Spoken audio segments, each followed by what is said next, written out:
Sherman and Clay-Battelle both 6-1. Clay-Battelle trying to defend its perfect record at home, 4-0 at home this season. And Aaron Lepeau looking to pick up his 11th overall win as the head coach of the Seabees. A lot on the line here as we are ready to go. The whistle blows, and Clay-Battelle has kicked it off. Cohen looking deep. He's going to turn around. It's going to be a bang-bang play. Oh, and he mossed him! He mossed him! He's all the way to the house. There's Santa Fe, Cody Clovis. Oh my gosh, he mossed him right over the defender's head. That could be a Sports Center top 10 play right there. Touchdown Seabees. 8:37 to go and counting. Sherman has it, 4th and 7. Make or break here. Paulie's scrambling. He's got a runner after him. And he heaves it to the end zone, and Lester brings it down for the touchdown. There he is. Finally, he has been shut down all day long. And the X factor for the Sherman Tide steps up tall. And it's 8-6 with 8:24 to go. And they wind the clock all the way down. High snap, handoff, and he walks in. That's a touchdown for Sherman. Number 40, Dawson Green, who has come alive in this second half. Makes it 12-8 in favor of Sherman with 1:28 to go. Got to think they'll be going for 2. Bruiser back Green next to him, who scored the touchdown. Paulie ready for the snap. Same formation. Fakes the handoff. And he's got his man. Is he going to get there? And he got there. That's going to be in.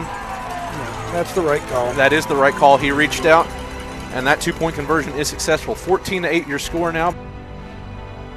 Cohen takes the snap with receivers wide and an empty backfield. He's going downfield. He's got his man. And oh, there he goes! He's off to the races. Oh my gosh, could he go all the way? He does! Oh, touchdown! Seabees! Touchdown! Yeah! What a touchdown that is! Number 8, Santa Fe, Cody Clovis. Santa Fe Clovis with a 75-yard touchdown play. Holy cow. Monserov to his right, and here's the pitch to Hall. Hall's going to run. He's got one man to beat. Is he going to get there? He gets in! He's in! Caleb Hall finds the edge and gets past Trey Lester and company. 10 at the 41-yard line. Paulie looking. And he's got pressure, and it's intercepted! It's intercepted! That's the dagger! Put in the coffin nails at the 30-yard line! Oh! Plug and play, Josh Wilson hit Paulie. The ball comes out forward, but Cameron Mercer's there to catch it before it hits the ground. First down Seabees with 46.2 seconds left to go here in the fourth quarter. I'm going first quarter. I don't know if my heart could take 3 more quarters of this. That's a Clay-Battelle win as the time ticks away. Zeros on the scoreboard, 16-14. Clay-Battelle wins it over the Sherman Tide.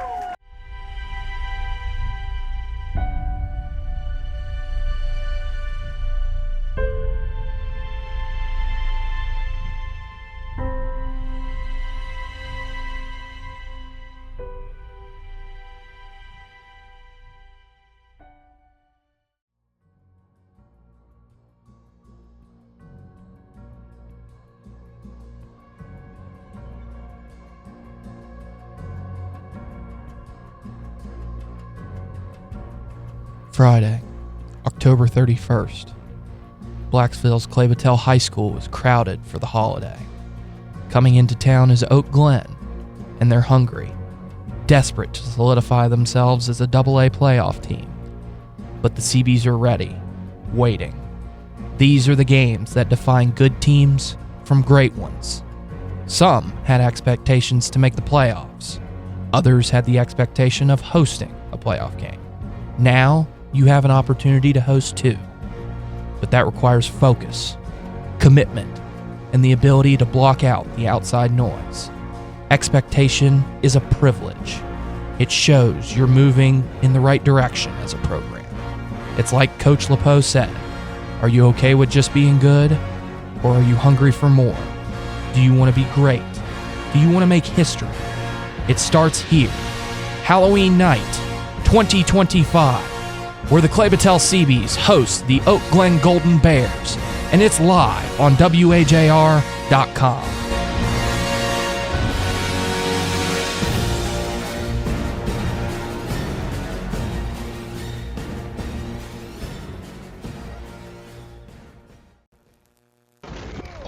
104.5 FM and 1440 AM WAJR. This is Clay-Battelle High CB's football.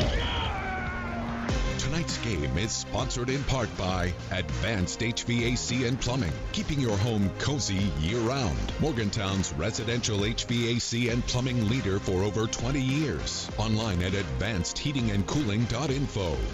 By HealthWorks Rehab and Fitness, West Virginia's choice for physical therapy for over 45 years. When your body hurts, go to HealthWorks. Find a location near you. Go to healthworksrf.com. By Lang Monument, family-owned and celebrating families since 1874. Located in the Wharf District, Morgantown, and online at langmonument.com. By DPS Land Services, your partner in land management and acquisition, leasing, mineral buying, due diligence, and more. Our expert team makes complex land deals simple. Visit dpslandservices.com. By Vision Homes, building custom homes for area families for over 30 years. Visit askvisionhomes.com and see how easy it is to build a house you're proud to call home.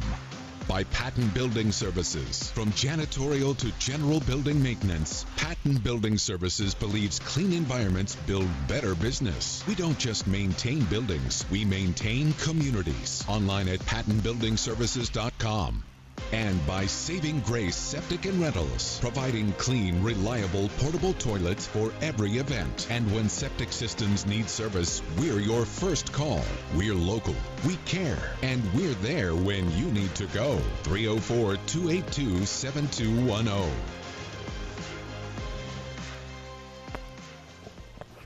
Good evening and welcome to Blacksville on Halloween night as we are set and ready to go between the Clay-Battelle Seabees and the Oak Glen Golden Bears. Let's get right into it, Chance. Keys to the game sponsored by DPS Land Services, your partner in land management, acquisition, leasing, mineral buying, due diligence, and more. Our expert team makes complex land deals simple. Visit them at dpslandservices.com. You know, on offense for the Clay-Battelle Seabees, it's going to be controlling number 54 on the defensive line for Oak Glen. I believe this is going to be a line game. It's going to be both sides. Both the keys are probably going to be the same factor here. Control 54, you need to get to that second. They got an aggressive defensive line. If you can get to that second level, I think you can maybe break some bigger plays on them, but you got to get to that second level and control the line of scrimmage. When you go to the defensive side, it's going to be, once again, controlling the line of scrimmage because they're a run-heavy team, and then keep that little Nat quarterback they got back here in the pocket. Kickoff is set and ready to go. Clay-Battelle, Oak Glen won the toss and deferred to the second half, so the CBs will take the ball. Kickoff is sponsored by Vision Homes, and they have been building custom homes in the area for families for over 30 years. AskVisionHomes.com and see how easy it is to build a house you're proud to call home. Looks like number 43 is set to kick this one off. Wide receiver junior Howie Hartung is set to kick this one off. Back deep to receive is Santa Fe Cody Clovis and Braden Ponsroff. We are underway as he boots it with his left foot. A high arching kick. It goes straight to Cody Clovis. He goes across the 30, jukes a man at the 32. Now gets across, gets some blockers across the 40. Now moves forward, and he's finally tackled down at about the 42-yard line of Clay-Battelle, and that is where the CBs will take over for their first possession. Yeah, nice return there by Clovis. Made a couple juke moves, got an extra 8 to 10 yards on the return there. Nice field position to start out here. Looks like they're going to put him at the 43. That's the first time that Cody Clovis has really gotten a proper opportunity to catch the ball and do a proper kick return all season. Clay-Battelle CBs break the huddle here. Caleb Hall, the running back, to Corey Cohen's right. Twins receivers to the right, a tight end on each side. First down and 10 for the CBs. Cohen looks for a man. He's got Cooper Payton. It goes right into his chest, and he drops it. And that'll bring up a quick second down and 10. Chance, it was there for the dink and dunk. We haven't seen that a lot so far this season. Corey Cohen going for his tight end, Cooper Payton, just dropped it. Yeah, it was right there in his hands. He dropped it. I do expect to see a little bit more of that. We talked about it, I think, in the pregame show. That defensive line of Oak Glen is very aggressive. You just want a little quick hitter, and then you're in the open. Same formation here. The Twins receivers are Ponsoroff and Clovis. Hard count. They jump. Yep, we got him on that one. The outside, be the right outside linebacker. I can't get a number on him. 13. Well, jumped off sides there. So this is a interesting defensive lineup here. They go kind of a 3-4, and it looks like the middle linebacker is that number 54 that you were talking about, Cameron Hebrock. Looks like he's lined up as kind of that big middle linebacker right there. Actually, no, he's lined up right across from the center. Same formation here, 2nd down and 5. They hand it off to Hall. Hall's got some space. He bounces to the outside. He gets across midfield and at the 40, and he's tackled at the 39. That'll move the chains for a CB's first down into opponent territory. That was a 14-yard run there by Caleb Hall. Nice first down. First run there for Caleb Hall. Good penetration there on the offensive line. Should be mentioned in the starting lineups presented by Lang Monument, family-owned and celebrating families since 1874, located on the Wharf District, Morgantown, online at langmonument.com. TJ Barr is lined up at the left guard position. It looks like Trey Huggins is the left tackle. They hand it off here to Hall. Hall doesn't get much, maybe a yard on the play. He goes towards the weak side of the field, as the CBs are working from our left to right here, and they get across to the 42-yard line. It's going to end up being a gain of nothing on the play, 2nd down and 10. 10:45 left to go here in the opening quarter. Yeah, interesting offensive line set up here by the CBs. Cameron Mercer is the right tackle as well. Yeah, they've switched a lot of things up. Makes you wonder maybe what they've seen on film. Twins receivers to the left this time. Hall still the running back. They hand it off to him. He tries to dance, and there is nothing working there. And Chance, look who's on the tackle, but number 54, Cameron Hebrock. Yeah, he tore that play up. Was in the backfield before the tailback even had the ball. He's going to be a big boy. We're going to have to keep an eye on all night long. He's on that side, the stronger side of the offensive line this time, on the right side. He kind of bounces and switches back and forth. He looks for a gap every time. Like he tries to hit in between two. He don't want to hit nobody head on. He looks for a crease. 3rd down and 10 here for the CBs. Twins receivers to the left. They roll out to the left, the strong side of the field. Corey looking for a man. He's got Clovis, and it bounces through his hands, incomplete. Chance, you talked about it on the pregame. You said if you stop right at the sticks, that's going to be open all night because they back off the receivers. You had exactly what you wanted right there. Receiver just can't come down and catch it. Yep, correct. And, I mean, it was there once again. That's the second beautifully thrown ball by Cohen, and it's just been dropped. Looks like we are going to punt here, Ethan. 4th down and 10 on the opponent 42-yard line. After that first run, you got nothing. Snap is good. Catch is good. Punt for Cooper Statler is beautiful, and it just goes out of the half-yard line, isn't it? No, they're going to say it's out of bounds. They put it at the 2. I believe it was closer, but by golly, you'll take her. We've talked about this a lot off air. Cooper Statler looks more and more like a college punter as he gets reps to it. That was the perfect punt because it's how he's been practicing all year in warm-ups, and he's gotten it inside the 5. He finally got the punt that he wanted just beyond the midfield line. He gets it a chance to pin him deep, and he does exactly that, putting them at the 2-yard line. Now you got to put pressure on them, try to get in there, make something happen, maybe get yourself 2 points in the ball. But the main thing is, if you can make him punt from here, it would be phenomenal. Logan Murray is lined up as the tailback, but they hand it off to him, and he's got open space. He's into the open field. He's got across the 20 and down to the 21. What a huge hole there from Logan Murray to run into. And that was not the way that you wanted to start it for the CB's defense, James. No, there was a huge hole up that line. He didn't have anybody near him for 14 yards, and to be honest with you, if he hadn't slowed down the juke, I think if he just kept full speed straight ahead, we'd still be talking about him running. So now the good field position is nullified. 1st down and 10 here at the 25-yard line of Oak Glen. They lined up in a offset I formation with the fullback off to the right. Murray is still the tailback. He gets the handoff. Plugged up that time, not going anywhere. He does get across very close to the 30-yard line. Actually, they're going to mark the near sideline judge had him marked at the 26. They're going to give him 4 yards. Far side judge gave him to the 27. Actually, no, to the 28. That's a major 2-yard difference there. Brings up 2nd down and 4. As we've talked about in the pregame show, Maddox Bowen, the Weirton Madonna transfer, now the starting quarterback, sophomore at Oak Glen. Offset I formation here. Strong to the right. Murray, the tailback. They hand it off to him. Murray's got some open space. He's into the open field, and he's got great speed. Holds up, and he's tackled across the 40 down to the 41. And Chance, early on, it looks like this is going to be the Logan Murray show. It does look that way. That's another 14-yard run there. He's already at 40 yards on 3 carries. You're going to have to find a way to start controlling that offensive line. They're running right behind 54, and he is opening up a gap. You may have to start overloading that side, which I know opens up other avenues for an offense, but if they're going to be averaging close to 8 yards a carry, you're going to have to figure out something. This time it's Strong to the left, the wide side of the field this time. They send a receiver in motion. They fake the handoff here. Bowen going to look to pass. He dumps it off to his receiver in motion. He does get a decent gain on the play, down to about midfield there, a gain of about 7. The receiver was Cameron Cater. That is his normally number 1 target he likes to throw to. Yeah, we talked about the pass game. It's not a lot of dink and dunk. It's more downfield. That was dink and dunk that time. That was, but it's definitely the run game, though, that opened that up for him to be able to do that little dink there. So 2nd down and 2 here. Once again, strong side, offset I to the left this time.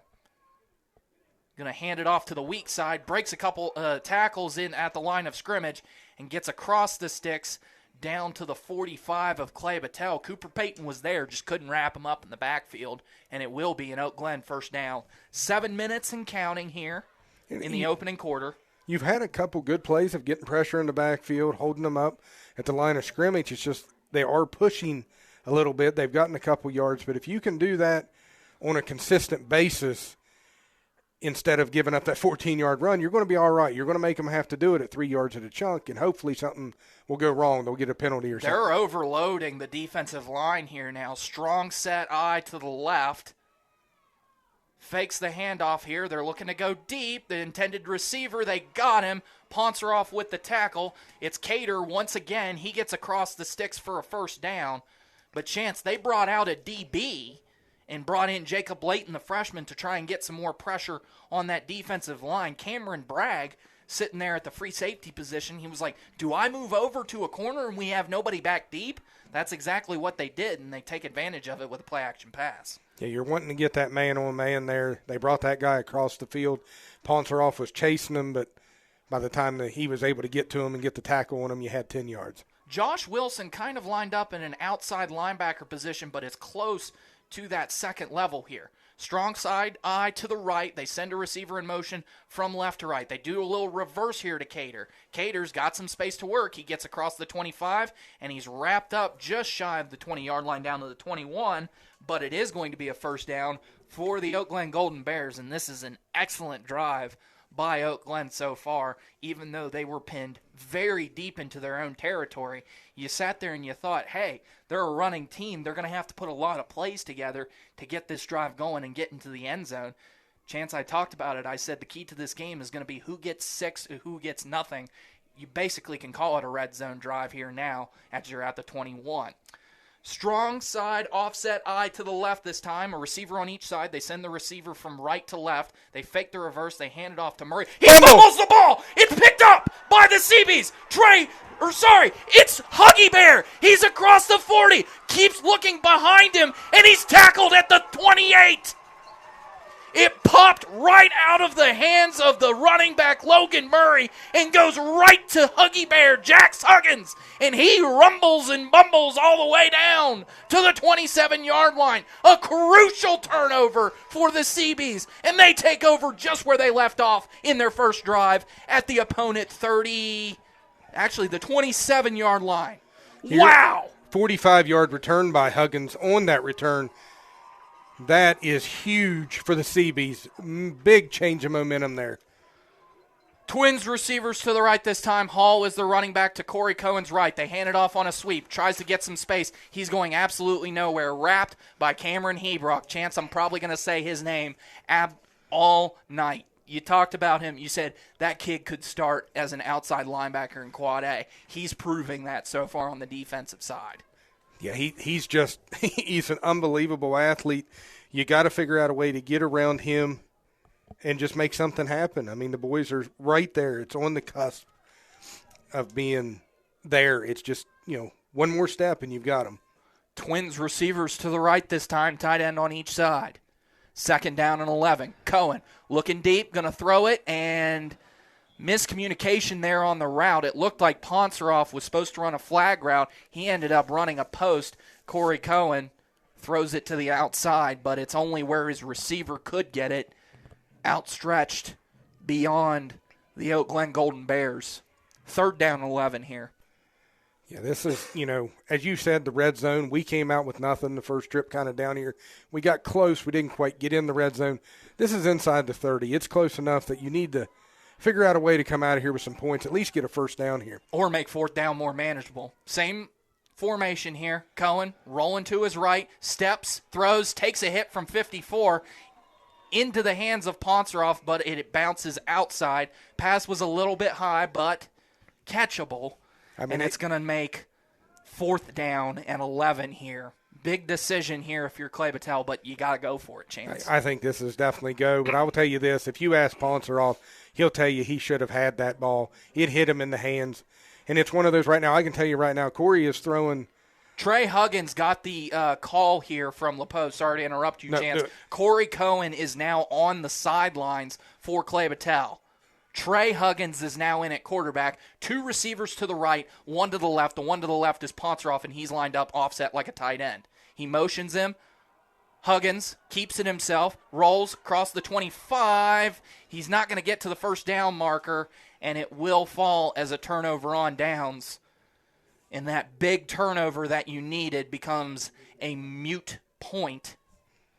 And the Golden Bears will take over 1st down and 10 at their own 26-yard line. Still nothing here with 4:28 left to go in the opening quarter. Yeah, trying something new there. I will say this, though. You've got Corey Cohen. He's 0 for 4, but 3 of his passes have hit his receivers in the hands. He can't be held responsible. If he hits you in the hands with the ball, you've got to catch it. You had the one miscommunication, like you said, looked like a flag that they took the post on that was off. If he'd ran the flag, I will tell you this, the ball was going to be there for him, yes. So 1st down and 10 here, offset, strong eye formation to the left this time, a receiver on each side. They hand it off to Murray. Murray, actually, no, that's not 33, Jacob Everett on the carry this time.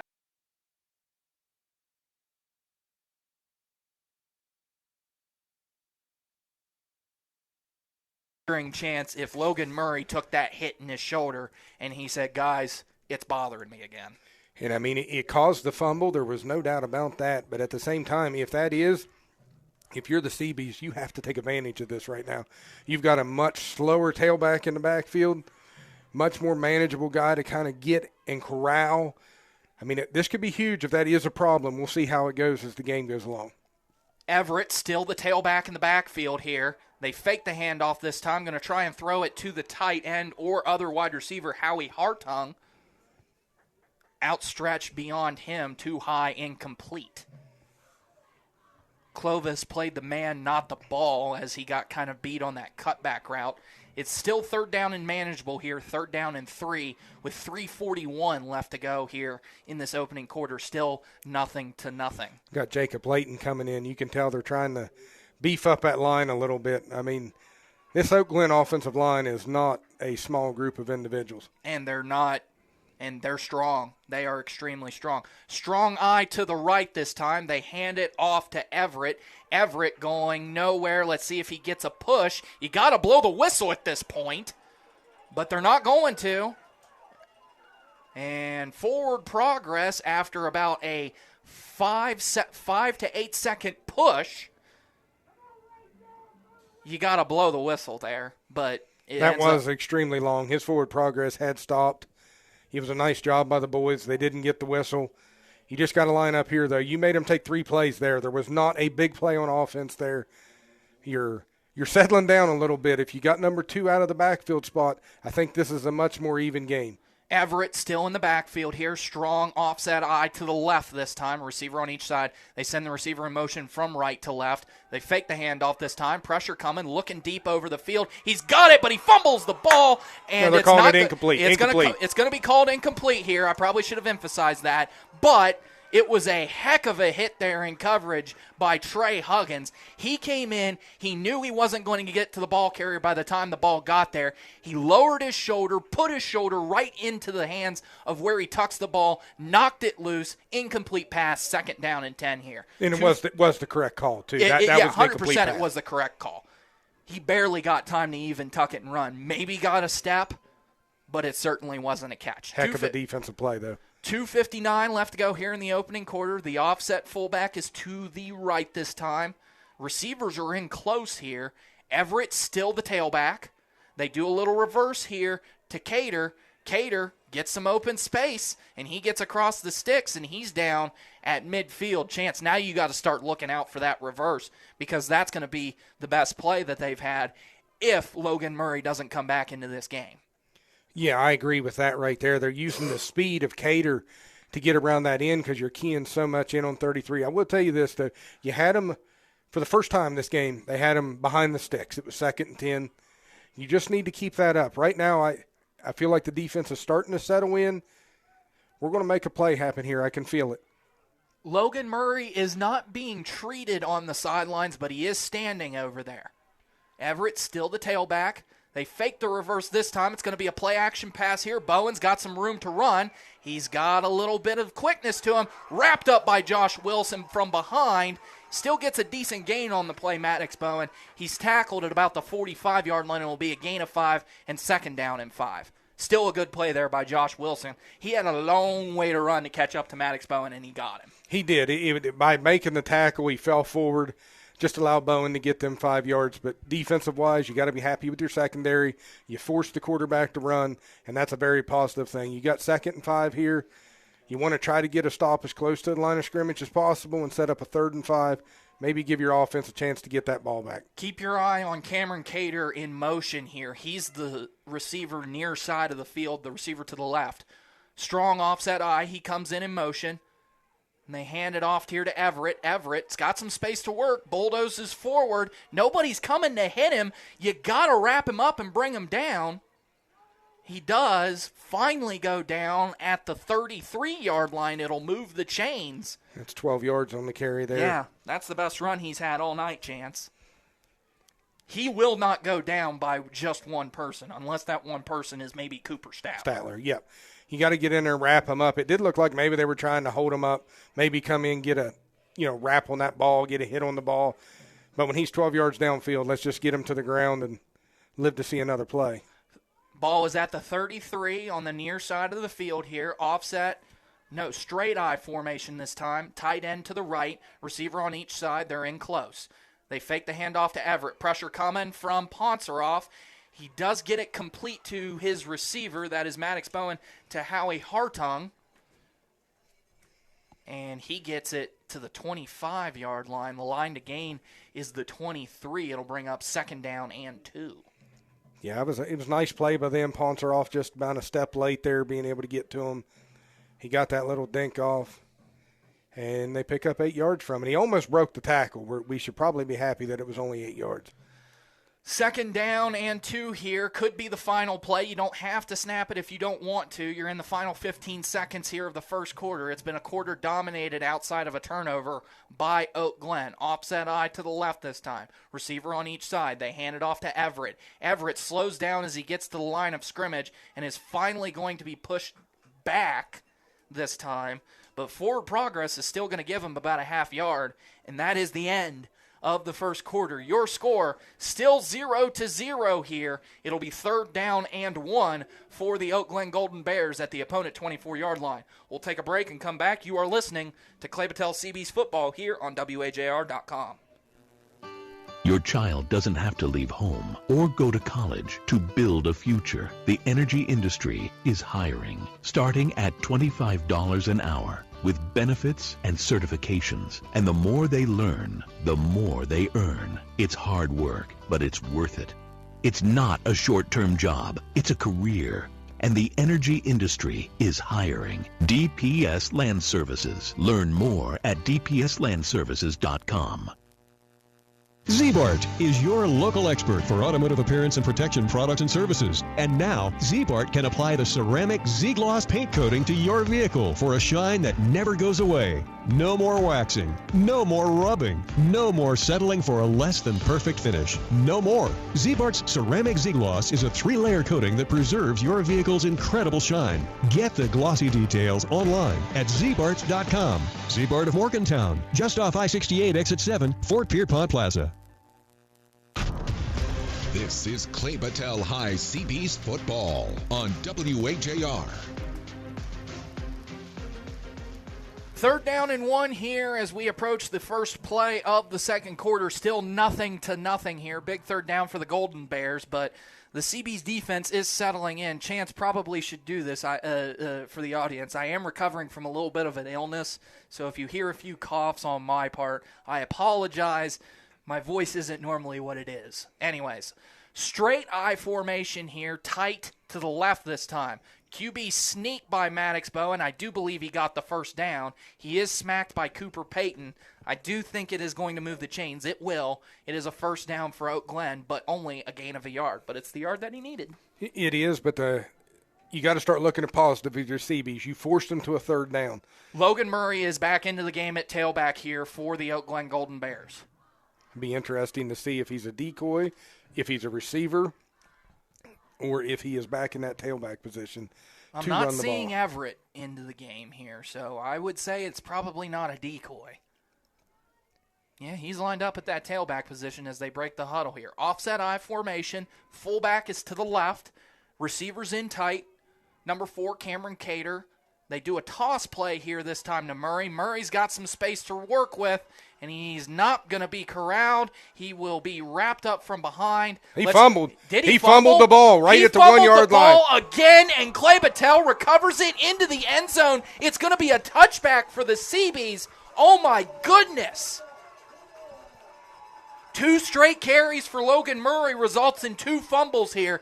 That shoulder has to be severely bothering him, but a great play there by Braden Ponceroff, not giving up on the play, knowing which shoulder is hurting, slapping the ball as he recovers it into his own end zone for a touchback.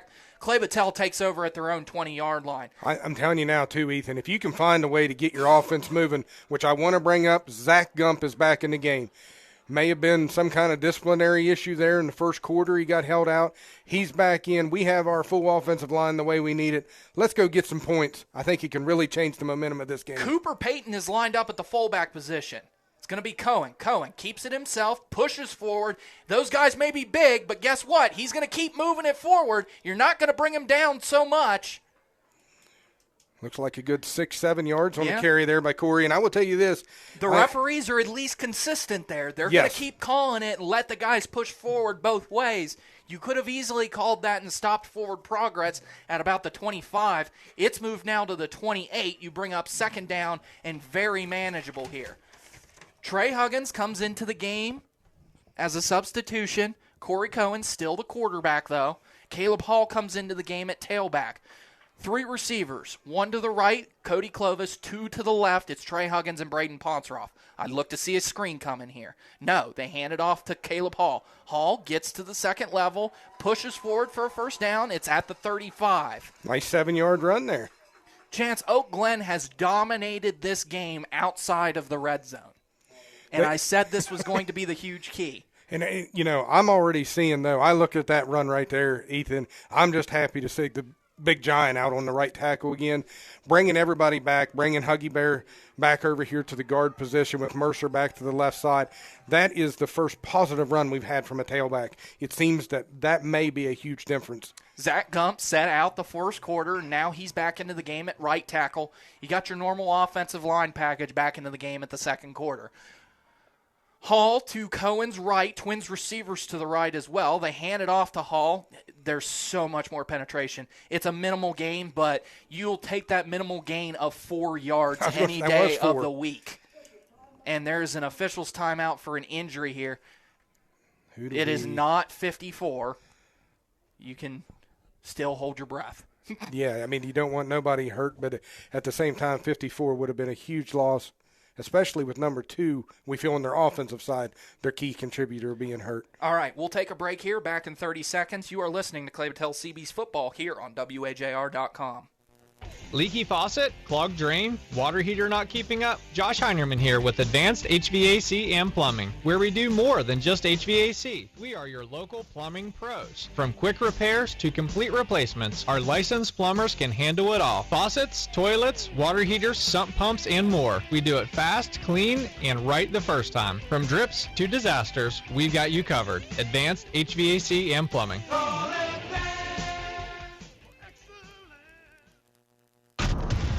This is Clay-Battelle High CB's football on WAJR.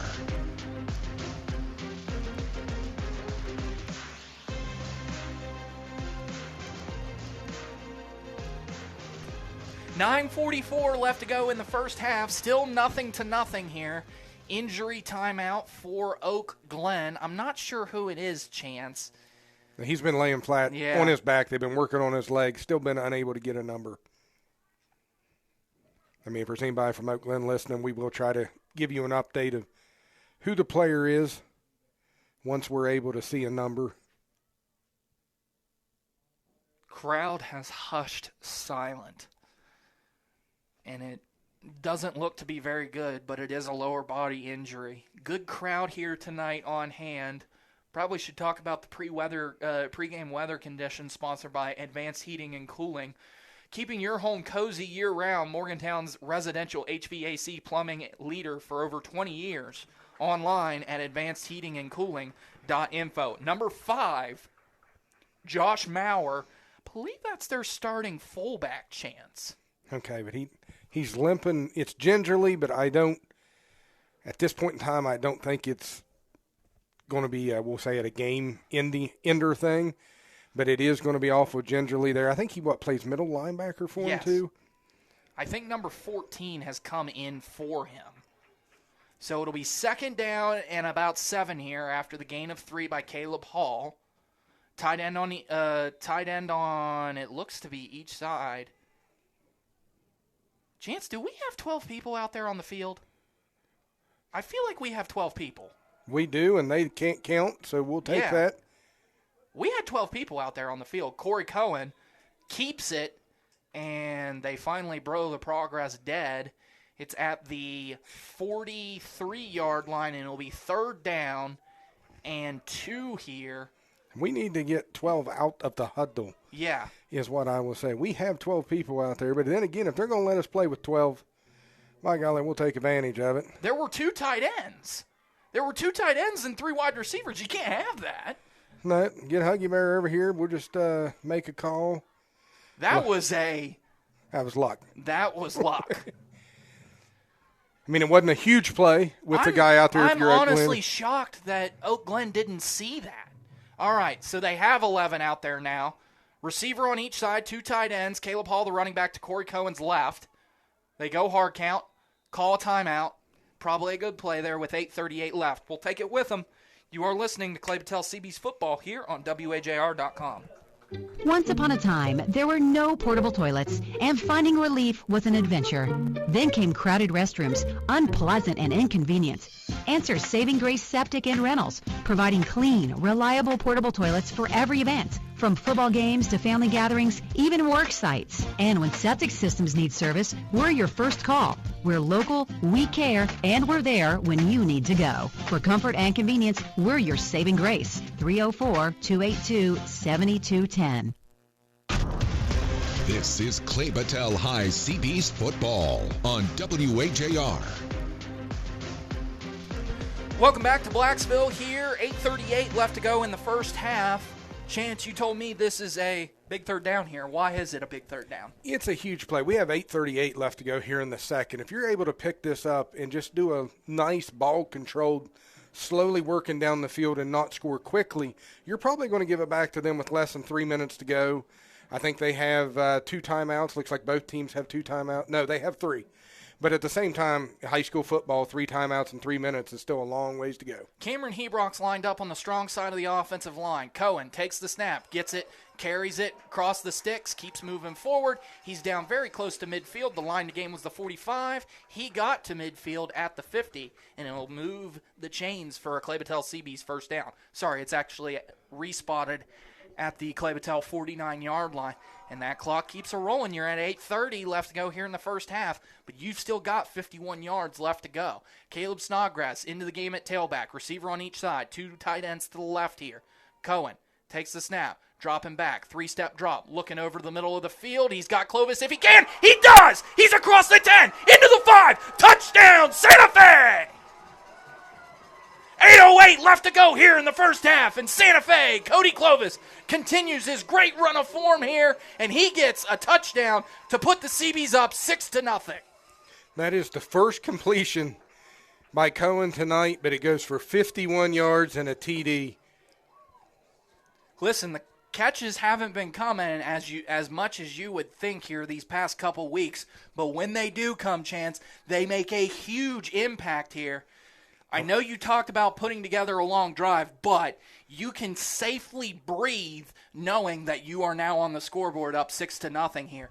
Oak Glen has absolutely dominated this game outside of the scoreboard. And I agree with that, and sometimes mentally that can take a thing to you. They hand it off to Snodgrass here on the 2-point conversion. He's pushing forward. I do think he got in. Referee signals yes. 2-point conversion good, and it's 8-0 CBs. You can't really hear the crowd tonight because we've got the windows shut. It's cold outside. We like our heat in here. And let me tell you, Chance, it's a great crowd that has really been motivated.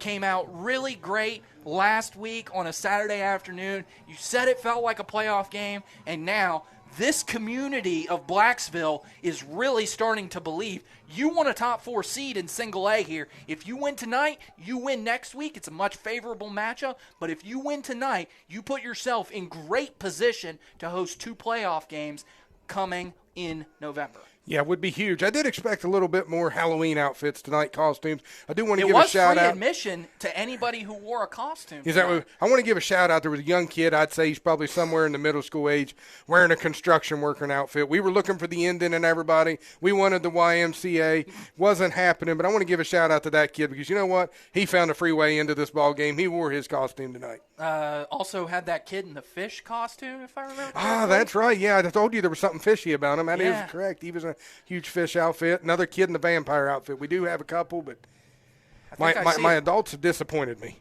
I think I see a couple trucker outfits as well. Oh, never mind. That's just normal. All right. Clay-Battelle set to kick off for the first time tonight. They'll kick off from the left hash of the 40-yard line as they're working now from our right to left here. Uniform matchup, silver helmets, dark gray jerseys, dark gray pants with white numerals. If we get a few wrong here for Oak Glen as they fumble the kickoff, he tries to get forward. He's wrapped up by Josh Wilson and pushed out of bounds. And guess what? You know who else is on the tackle? Tyson Price, back from injury, a whole lot quicker than we thought he would be when we initially saw that injury. What a great rehabbing process by Tyson Price on his senior year to push himself to get back, and he looks great there on special teams. Yeah, it's nice to see. I think from what we heard, he's probably only going to play special teams tonight. You know, it'll take a rare occasion for him to get out there otherwise, but it is definitely nice to see him.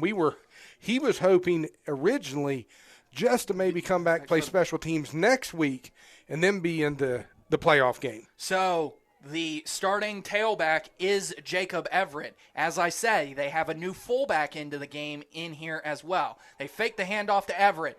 Bowen, pressure, throws it away. Right into the gut of Zach Gump. Yeah, they were able to get in there and corral him. They didn't allow him to get outside that pocket. Contained them. I mean, I brought up in the pregame, he's like a little gnat back there. He's 5'9", 140. But if you can keep him in that pocket, his throws are not near as accurate. The fullback into the game now is number 32, Benjamin Chaney, a freshman. So a freshman is taking the place of Josh Maurer, the senior, in at fullback.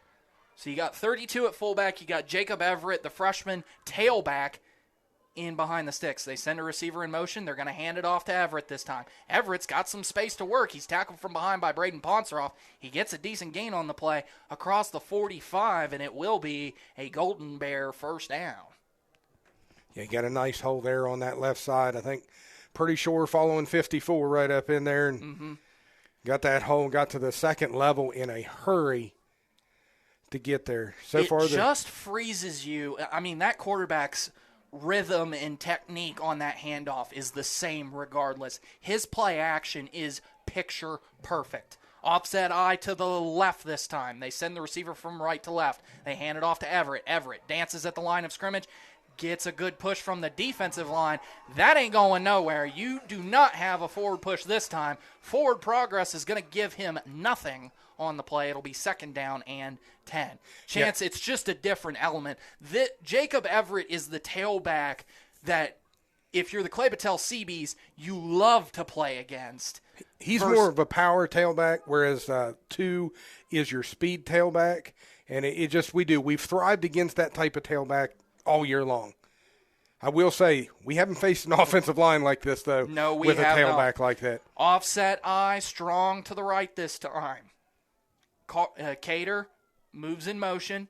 They fake the handoff. It's going to be a pass here. They've got a wide-open tight end. Not able to find him. The intended receiver was the sophomore Jackson Dermere. It'll be third down and about 9.5. You had the instigator, Snodgrass. You also had Colt Sandy, the Sandman, back there, putting pressure on Bowen. And like I said, if you keep him in that pocket, you don't let him roll to the sideline, his accuracy seems to just lose a little bit. He actually throws a really good ball on the move. That's why you want him to stop and almost have to plant his feet. Logan Murray back into the game at tailback here. It's going to be Everett coming out, Murray coming in. Got to imagine that he's going to be looked at. But, Chance, I tend to agree. This might be a decoy spot here as you need a lot of yardage. But he's shown that he can have a lot of yardage when he gets into space. Toss play here to Murray. Murray slammed by Cooper Statler. And he is down. Oh, my goodness. That was an absolute... The word is not even appropriate for air. Legal, when I say this, I want to put this out there. Legal headshot. He came in bent down. Cooper just came in kind of shoulder down, but it hit right on the helmet. And I'm going to tell you this. I mean, myself, you know me, I've always preached safety for the student athletes. If that ain't concussion protocol, I don't know what is. He went down. He went to get up. He fell right back down. You're going to have to take a look at him if you're the athletic training staff over there. That's exactly what they're going to do. So you force the first punt of the game here for Oak Glen. Braden Ponceroff back deep to receive here. I can't tell who that is back deep to punt. Snap is good. Kick is terrible. He's going to roll out at the 39 of Clay-Battelle. You're only looking at a 16-yard, was that net punt? Is that how that goes, I think? Mm-hmm. Wow. Chance, I still can't get over that hit. That was rough. That was really, really rough. And I think I see him working. No, actually, that looks like the fullback that was injured earlier. He's working that knee. He's got the shoulder thing, though, that number 2 has. I ain't sure.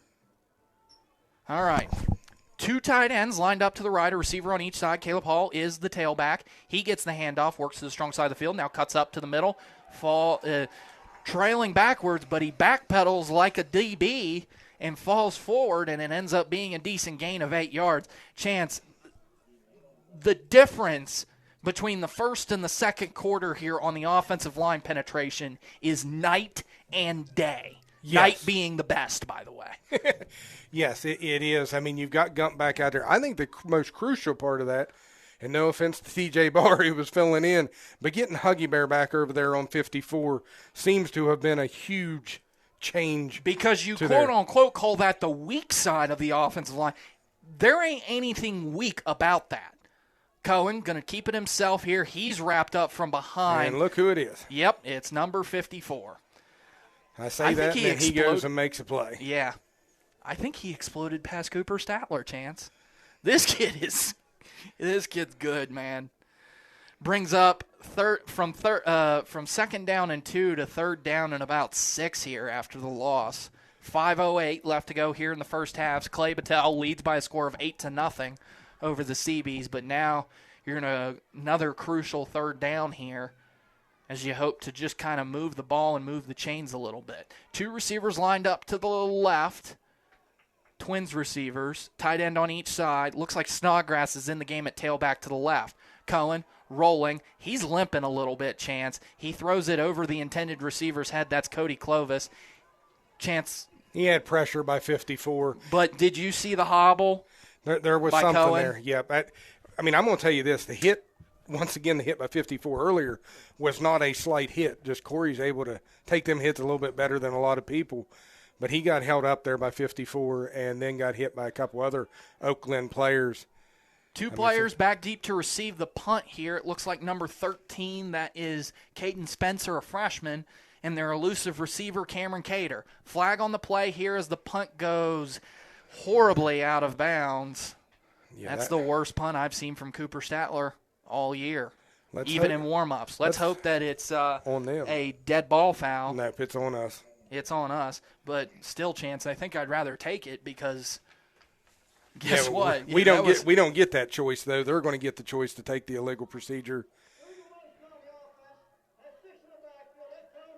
They're going to decline it, Chance. Yeah. You called it. They're going to take an even – let me see where they spot this. This may be worse than the 16-yard punt we've seen a moment ago. It is by far.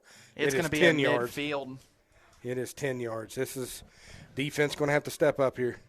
Jacob Everett back into the game here, it looks like. He'll be in at tailback. You got 4:37 left to go here in the second quarter. Receiver on each side. Strong side of the offensive line is to the right. Like I say, it's an offset I formation. They have 3 offensive linemen. The tight end, and now they're going to take a timeout. A little bit of a miscommunication there. We'll take it with them. Clay-Battelle leads by a score of 8-0 with 4:37 left to go here in the first half. You are listening to Clay-Battelle CB's football here on WAJR.com. Josh Heinerman here with Advanced HVAC and Plumbing. For over 25 years, we have been making Morgantown homes cozy and efficient. From emergency repairs to energy-efficient upgrades, your comfort is our top priority. A proud supporter of high school athletics, Advanced is the area's only factory-authorized Carrier dealer, but we can service any brand or model. Carrier, turn to the experts and turn to Advanced.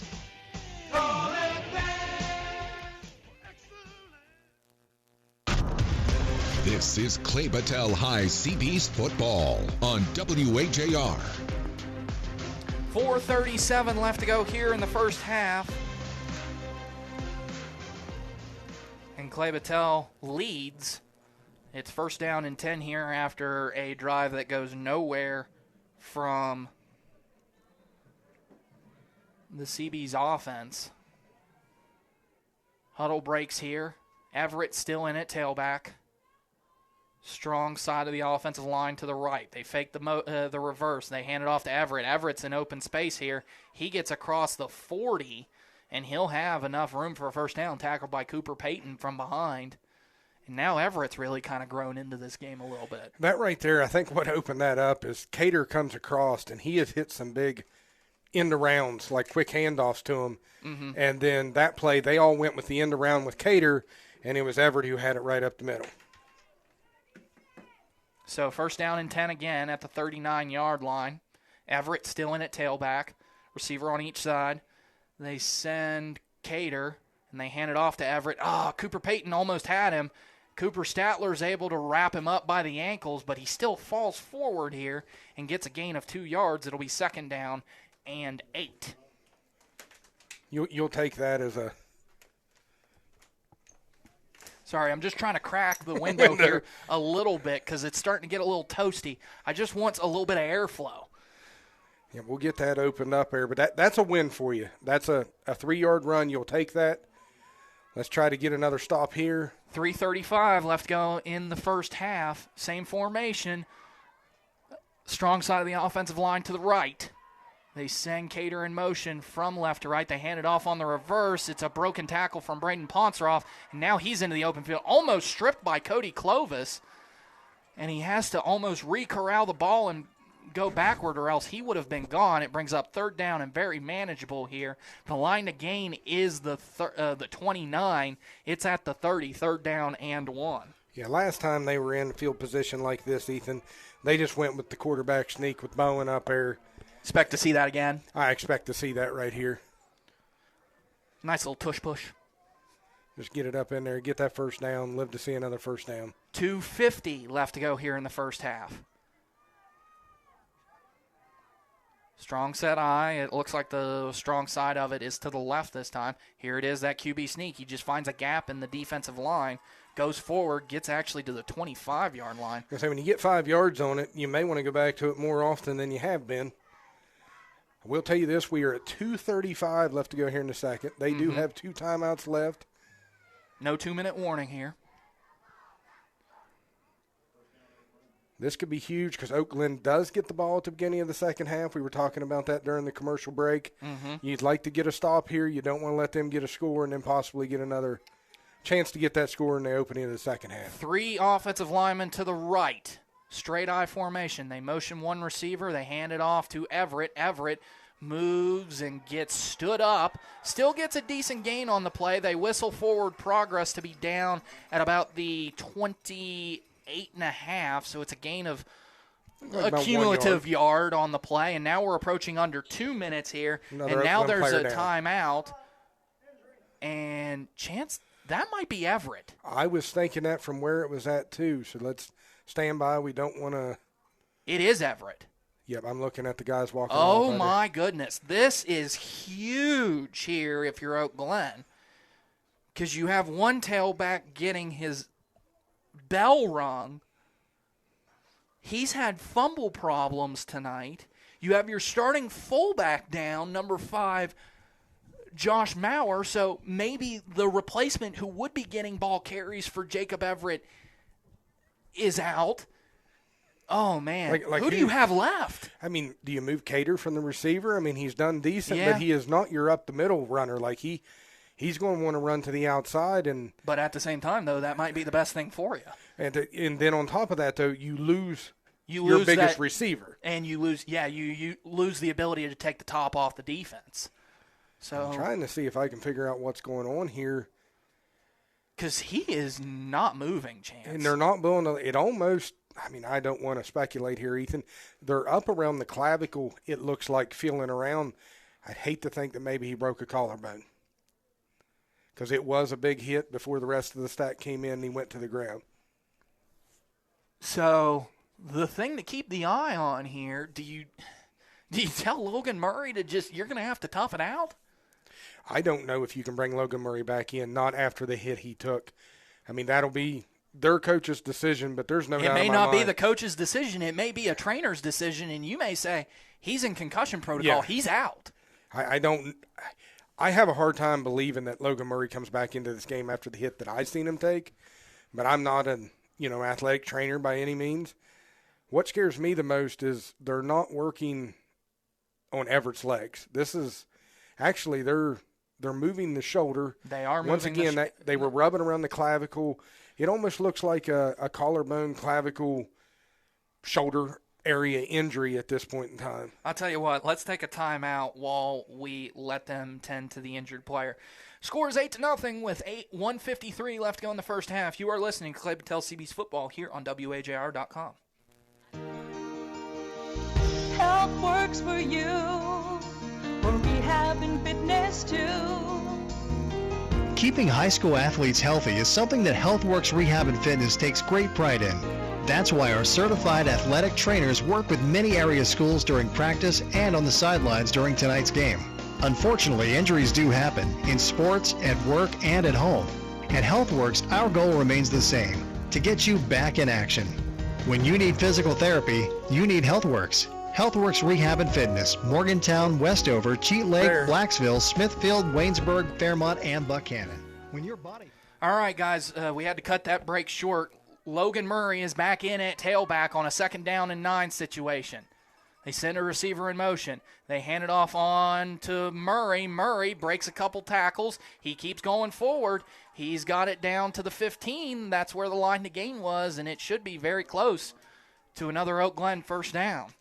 Going to be just short, so you expect to see the play by Bowen where he just kind of drives it up in the middle. Yep. We are at 1:24 and counting as we go here. 2 timeouts for Oak Glen. There's no doubt. 2 timeouts for CBs. They want to punch it in here at the end of the half with as little amount of time as possible. You crowd that line of scrimmage, and you do not let Maddox Bowen get any room. They're going to hand it off to Murray. He fumbles on the exchange, and he's wrapped up in the backfield. That will bring beyond the 20 down to about the 22. 8-yard loss on the play by Bowen with that fumble. Wow. Chance, I said the red zone was huge, but I didn't mean in this way where the Oak Glen offense would just crumble and fall apart. Yeah, now you call a timeout here if you're Oak Glen, and it's a smart timeout. You're under a minute left here with 55.7 seconds left to go in this game. Here's an interesting side point here, Ethan. Water was hollered for. One of your coaches go running. Guess who else goes running? Caleb Snodgrass? Corey Cohen. Corey Cohen's running over. He's carrying out 2 of the things. Your starting quarterback is running water out to your defense because he knows he needs them. And, I don't know. I wasn't watching extra points or field goal earlier by Oak Glen to know if they have a kicker who can kick a 30, 40-yard field goal at all. I got to assume this 4th and 8 is going to be a pass play. They're going to go for it here with 55.7 seconds left to go here in this second quarter. But you find a way to get a stop here. It is huge. This is an interesting play call here because you have Logan Murray back into the game. You could just hand it to him because he's gotten you these yardage situations all night. He looks like he's lined up at wide receiver, Chance. Trips receivers to the right this time. Lone receiver to the left is Logan Murray. Looks like the backup fullback, number 32, is into the game at tailback here. Maddox Bowen, the quarterback. They take the snap, rolling out to the right. Josh Wilson keeps him contained in the pocket. He keeps going. He throws it towards, and it's picked off! Picked off by Braden Ponceroff. He's got a short side of the field, and he gets it across the 25 to the 26. 2 turnovers. I will be honest with you. On Bowen's defense there, I didn't see Ponceroff when he threw that ball. I think he had a receiver open, and Ponceroff comes out of nowhere, actually like playing in a zone, was nowhere near any of the receivers either. He just didn't get enough oomph on the ball. Like he tried throwing a dart, which he normally doesn't throw. Ponceroff was there to pick it off. 44.9 seconds left to go. You're at your own 26. You got to be aggressive but patient here if you're Corey Cohen in the CB's offense. I said 2 turnovers because that's the second turnover that Braden Ponceroff has been involved with. He had that fumble that went into the end zone. Now he has a pick. Trips receivers to the right, 1 to the left. Cohen snaps the ball back, recorrals it, throws it down. They're going to say that's a fumble? No, they says it's incomplete. The far side line judge also threw his flag here. Should be mentioned. Could be an illegal man downfield. That's the type of play that an illegal man downfield happens. But let's see what the call is. Probably the worst part about that play is that you lost 6 seconds. You lost it, and now it's 38.8 seconds left to go here. Trey Huggins comes out. Illegal shift on the offense, so that'll bring it back 5 yards, back down to the 20. Chance, you're starting to get into the territory now where you maybe just think about running it. If you get a big gain, great, so be it. Then you call a timeout here. But this is starting to get risky. You don't want to push them back into this game. Receiver on each side here. Clovis to the left, Ponceroff to the right, 2 tight ends to the right. Hall gets the handoff here. He gets across the 20, and that's about it. They're going to blow the whistle dead. That's the interesting whistle about that because now you've blown the whistle dead and the clock rolls. He was trying to get out of bounds, but and he was moving more forward than we stood there for 8 seconds a moment ago. Yeah. Same formation here. Cohen drops back to pass. 5-step drop, looking deep down over the field, and it's incomplete. I don't think that's a pass interference flag. No. I think both the receiver and the defender had equal rights to the ball. But here's where you've put yourself into now. Okay. It's third down. It's third down. I forgot the penalty. Yeah. My bad. I was thinking you'd put yourself into a fourth down with 8.2 seconds. Now what do you do if, your punt wasn't that great last time? It's normally been good, but here's what you do. You take one more deep shot. If there's any seconds left on the clock, you run a run play on fourth down and hope that it goes out. They are going to throw it deep down the field. Cohen looking over the middle, throws it deep. He's got Ponceroff in trouble coverage. He's got it! He's got it at the 30, but the clock is going to run out. Oh, my goodness. What a play by Braden Ponceroff to catch that at the 28-yard line. The half is over. I'm going 59 yards on that, Ethan. I'm not exactly sure where we had the ball at. That is my bad, but I want to say I think it was a 59-yard reception by him. The thing is that if the ball had been thrown a little bit deeper, and that was a long throw, not taking anything from Corey. Throw, that was a really hard throw, but if it was a yard or two deeper, I think Ponceroff's still running, but that was 45-yard throw in the air like that is, and that was across the field too, so you're probably looking at still a 55-yard throw by Cohen there, and an excellent jump up, got by Ponceroff, but now, you know what? You're up 8-0 going into the half in a game. You haven't played well. In a game that, I'll be honest with you, Oak Glen should be up 21-8. Yeah. Even if you score, they should have at least had 2 TDs, probably 3, except they fumbled down here on the third red zone possession.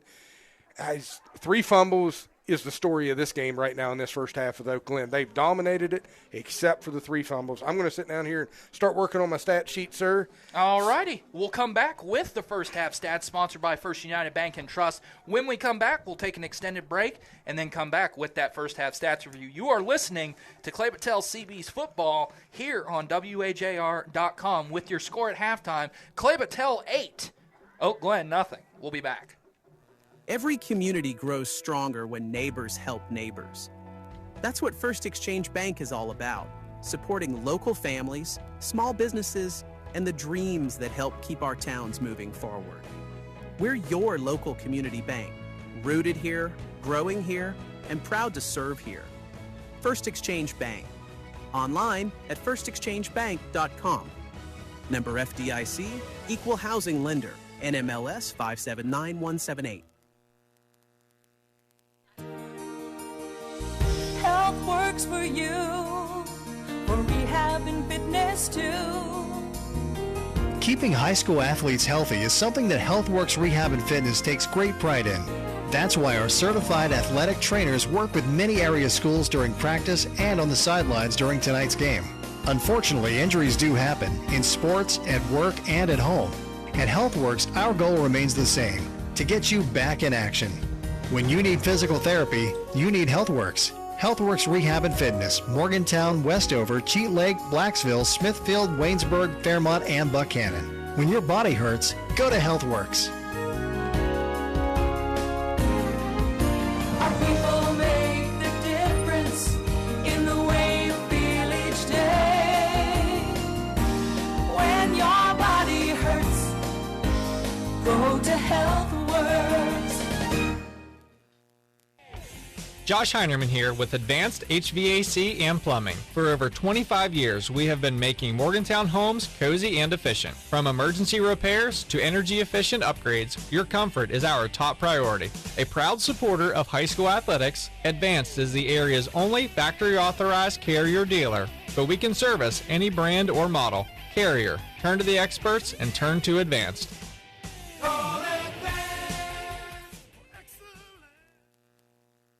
Once upon a time, there were no portable toilets, and finding relief was an adventure. Then came crowded restrooms, unpleasant and inconvenient.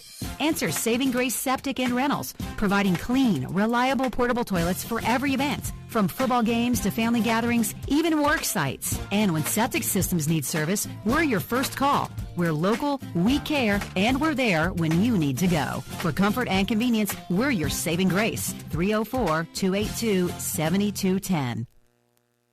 In a world where memories fade, preserving them shouldn't. I'm Rob Lang, fifth-generation owner of Lang Monument. My family has been helping Morgantown families honor their loved ones for over 150 years. Choose from granite, marble, or bronze with expert engraving and installation. A Lang member will guide you every step of the way. Celebrate a legacy that stands the test of time. Lang Monument on Don Knotts Boulevard across from the Wharf District and online at langmonument.com.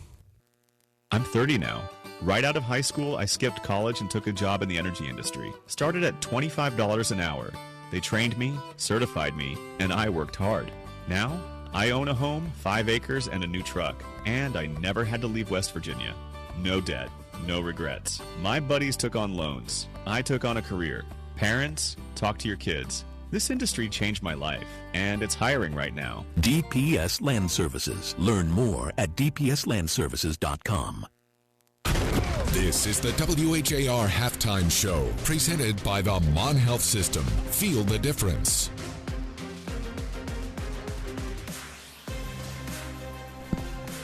Welcome back. We're at halftime here. About 18 minutes left to go before the start of the second half. Your score, Clay-Battelle leads by a score of 8-0, and that's probably the only statistical category that Clay-Battelle leads in other than maybe turnovers. Chance, I'll let you give the first half's stats review. Yeah, I'm figuring up the last stat here real quick. Ethan, I'm going to go right off the bat with one of mine that I always like to look at, which is time of possession.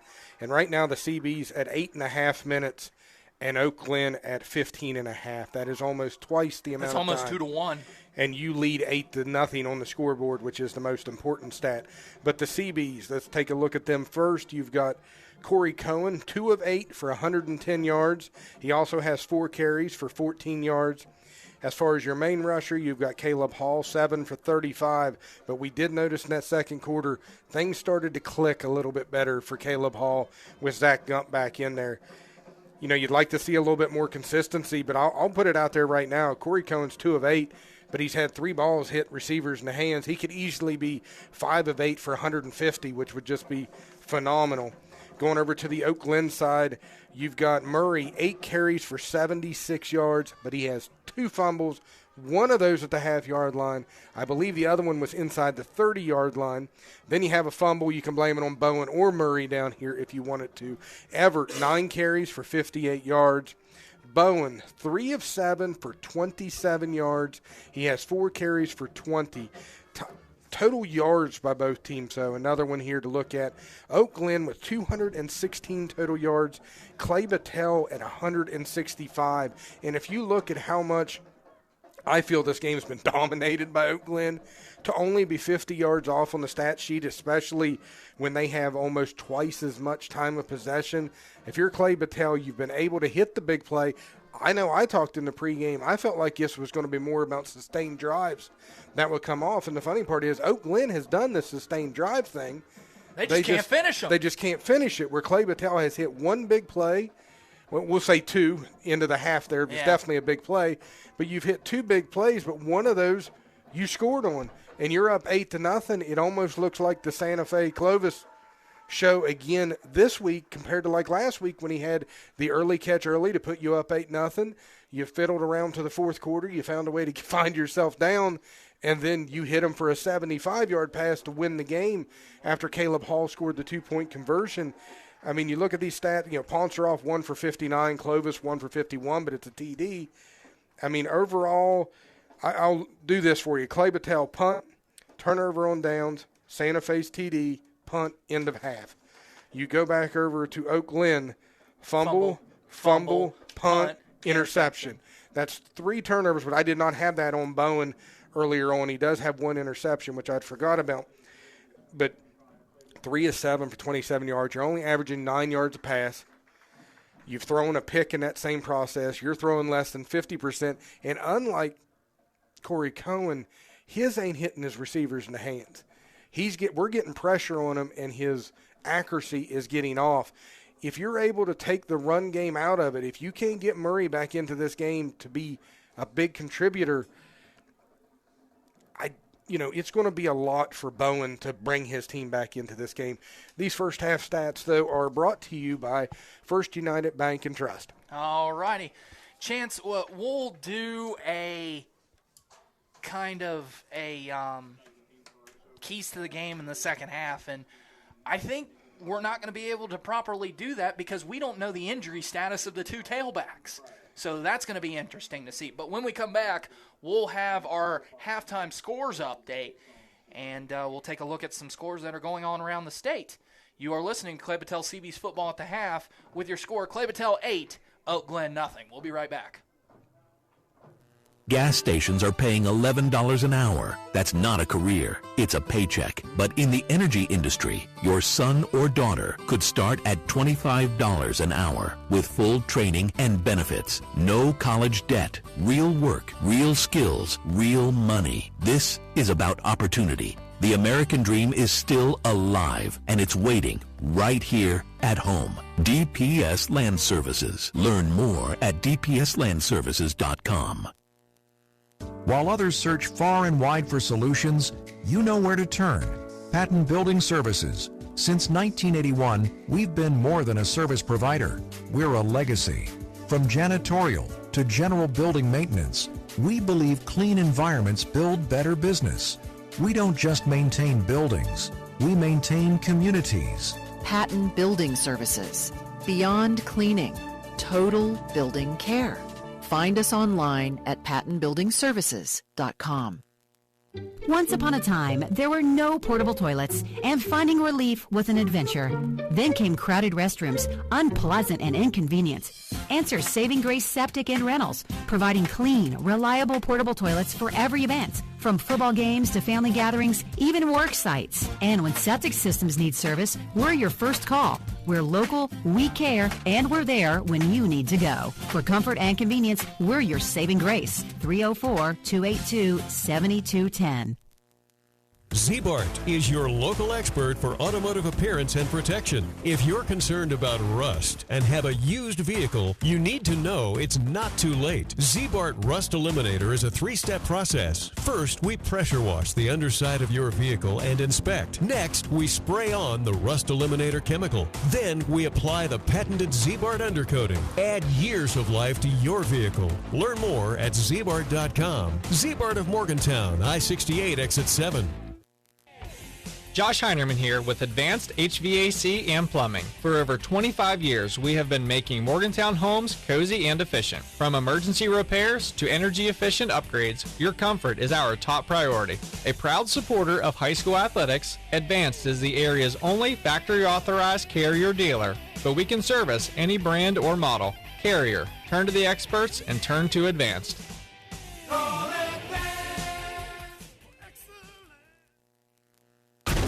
Now back to the Mon Health System halftime report on WHAR.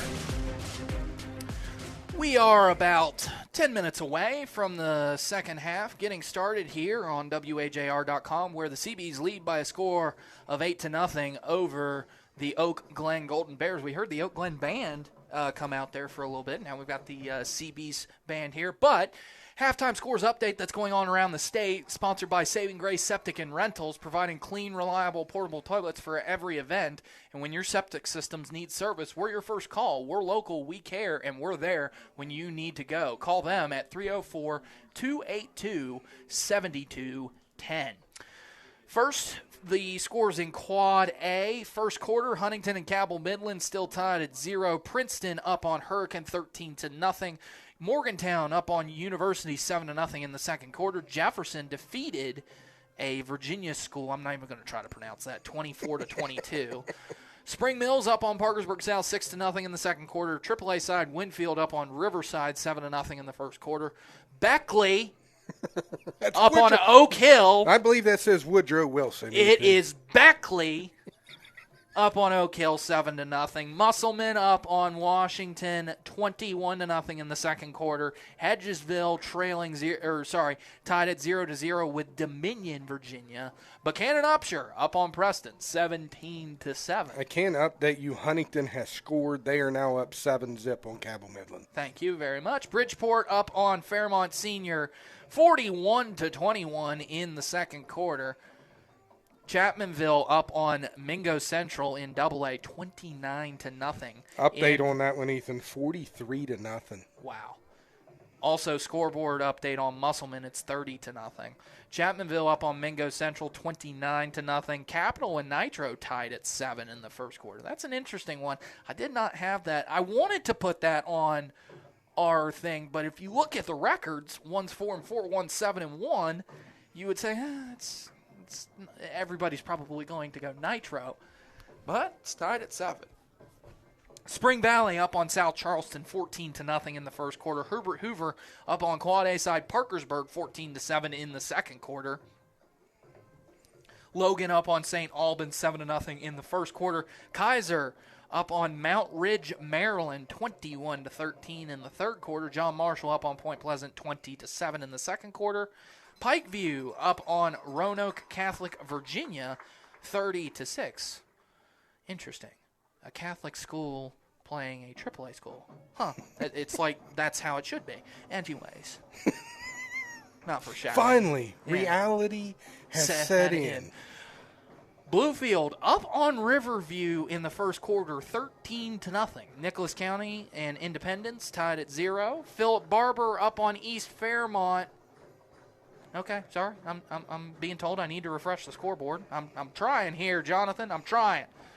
Philip Barber up on East Fairmont, 35-0 in East Fairmont, a AAA side. Philip Barber up 35-0 in AA side. Pendleton County and Single A up on Moorfield, 20-14 in the second quarter. Doddridge County up on Lincoln High School, 27-14 at halftime. Sherman and Single A up on Scott, 6-0 in the first quarter. Roane County up on Polka, 20-0 in the second quarter.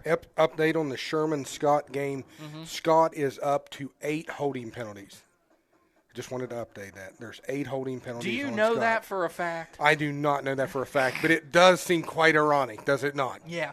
Ritchie County up on Ravenswood, 8-0 in the second quarter. Shady Spring tied with Westside 0-0. Williamstown up on Wayne 24-12 in the second quarter. AAA side Brook up on Weir 28-8. Lewis County up on Berkeley Springs 7-0 in the second quarter. Summers County and Liberty Raleigh will take place tomorrow. Moving on to the all-important Single A side. Close game here between 2 and 15. Wahama leads Gilmer County 62-6 in the second quarter. East Hardy up on Cameron 7-0 in the second quarter. Midland Trail and AA up on Greenbrier West 20-0 in the second quarter. Tyler, not getting a lot of score updates there. I think, Chance, you talked to me about the St. Mary's score, did you not? St. Mary's is now up 7-0 over AA Tyler in the second. Work County up on Tulsa 19-6 in the second quarter. Webster County up on Calhoun County 20-13. Chance, I know this is going to shock a lot of people, but if Calhoun could come back and win this, you may be looking at a Red Devil Calhoun County playoff team.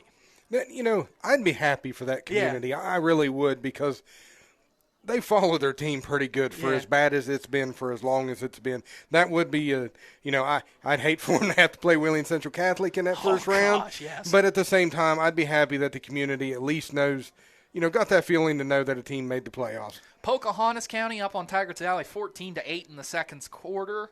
I talked about that one. I said Pocahontas County's played a really, really tough schedule. Phillips, Kentucky took on Mount View yesterday, and that game is 24-14, a final there. The Work County Tulsa is how you pronounce it, or Tulsa, however you want to pronounce it.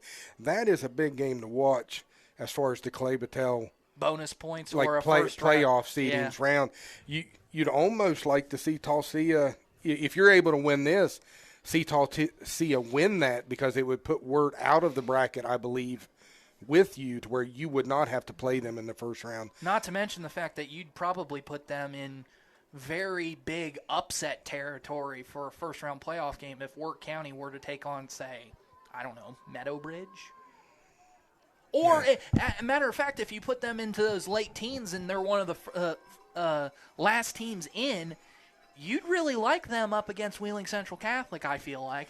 Not just for, maybe to pull off an upset, but you'd certainly like somebody to beat up Wheeling Central a little bit, and I feel like Wirt County could do that. And you also got to remember, at that point, Wheeling Central Catholic will have been off for 3 weeks. maybe you find a way to upset. I think Wheeling Central Catholic's better than that. I was also thinking about the point, let's say you end up at the 3 seed. You know that you're going to have to go play Wahama or something. Maybe Work County ends up against Wahama. Maybe they end up against a Tug Valley that you may have to go play. Work County's already played Wahama. Did they play Wahama and got stomped pretty good? Yeah. Okay. Well, I mean, maybe then you have them travel down the Tug Valley. You know, nothing against them coal mining teams down there. I just don't feel they play the caliber of teams a lot of the teams in the LKC do. Well, I will say that, but I think Tug Valley is an exception to the rule because, and here's why, they don't play a lot of single-A small schools. They've played Mingo Central. They've played Logan, albeit all of those were losses, but they're at least battle-tested against teams that are better competition than they are. Well, and that I can't, play with. I've just noticed a lot of times, like, maybe that's why I always say you don't want to face an East Hardy early because they're playoff tested. They've been in the playoffs, it seems like, almost every year for the past decade. Those are the schools you don't want to face from down south. No, to tell you the truth, I don't mind facing a Southern West Virginia team as long as it's here. And that would be huge. As long as you don't have to go to Naugatuck or Sherman, I'm okay with playing them. I just don't want to face them there because, number one, we don't even know if we could broadcast the game, number one. Yep. Number two, you don't know. I'm just saying here, you're probably going to challenge their field if you play Tug Valley. I'm just saying. You probably need to challenge the field if you play Tug Valley so that way you can play at Mingo Central. You challenge a grass field no matter what in the playoffs. If you were a turf team used to playing on turf, you challenge a grass field 100%. No matter what. Because by that time, all grass fields are rough. Like I'll admit, like I watched. Maybe not Hancock, but I mean, Hancock would still be. They probably got a heater underneath the field. That's still the most beautiful grass field I've ever seen in person.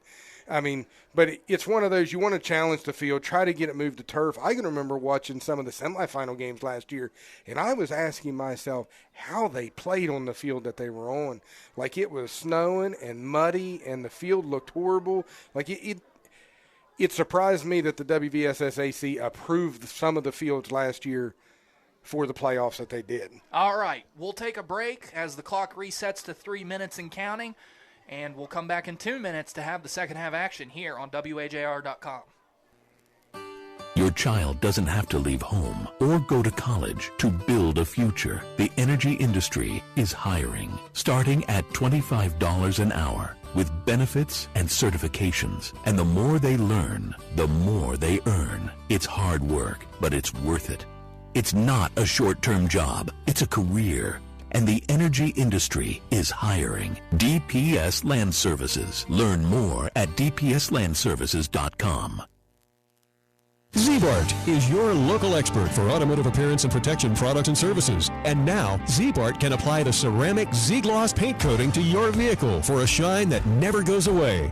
No more waxing. No more rubbing. No more settling for a less than perfect finish. No more. Z-Bart's ceramic Z-Gloss is a 3-layer coating that preserves your vehicle's incredible shine. Get the glossy details online at zbart.com. Z-Bart of Morgantown, just off I-68 exit 7, Fort Pierpont Plaza. Leaky faucet? Clogged drain? Water heater not keeping up? Josh Heinerman here with Advanced HVAC and Plumbing, where we do more than just HVAC. We are your local plumbing pros. From quick repairs to complete replacements, our licensed plumbers can handle it all. Faucets, toilets, water heaters, sump pumps, and more. We do it fast, clean, and right the first time. From drips to disasters, we've got you covered. Advanced HVAC and Plumbing.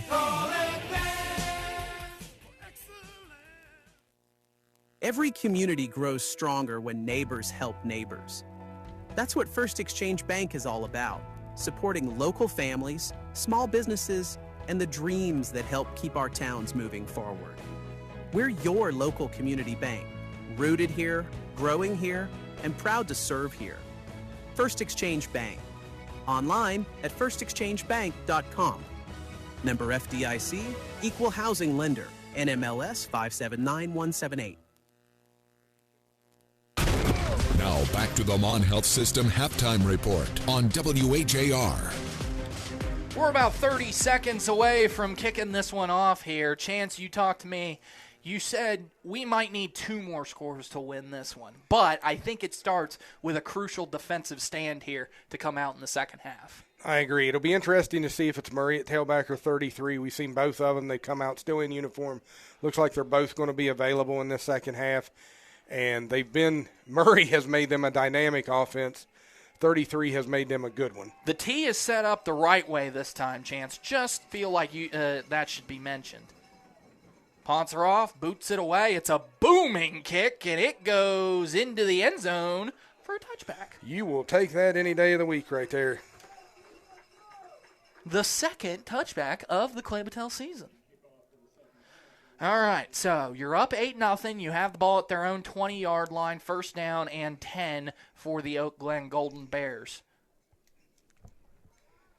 I'm trying to see who I see at tailback here.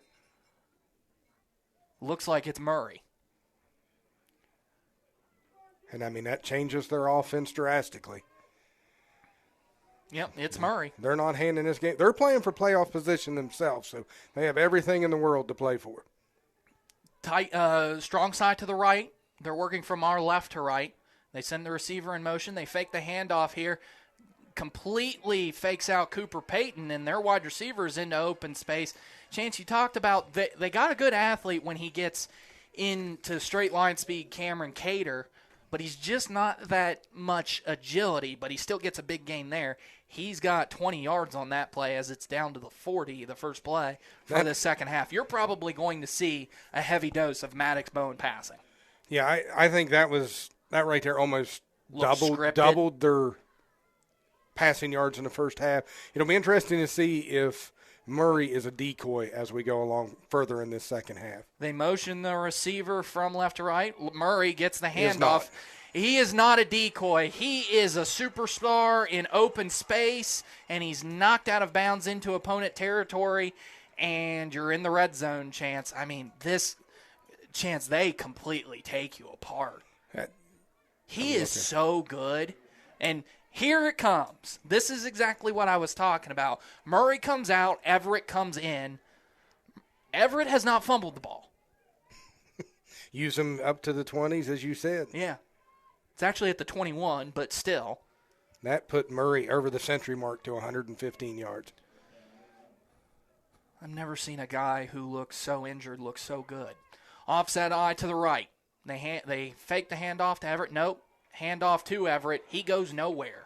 Gain of a yard on that play. It brings it to the 20-yard line.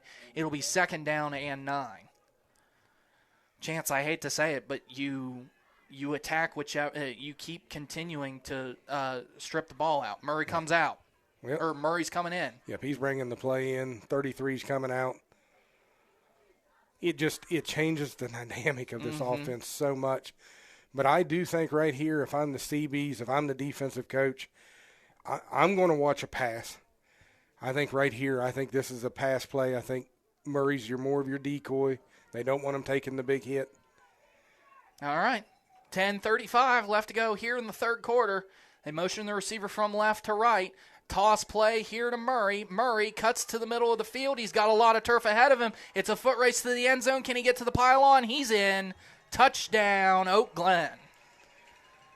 They finally finish a drive, and just like that, they are a 2-point conversion away from tying this ball game up at 8.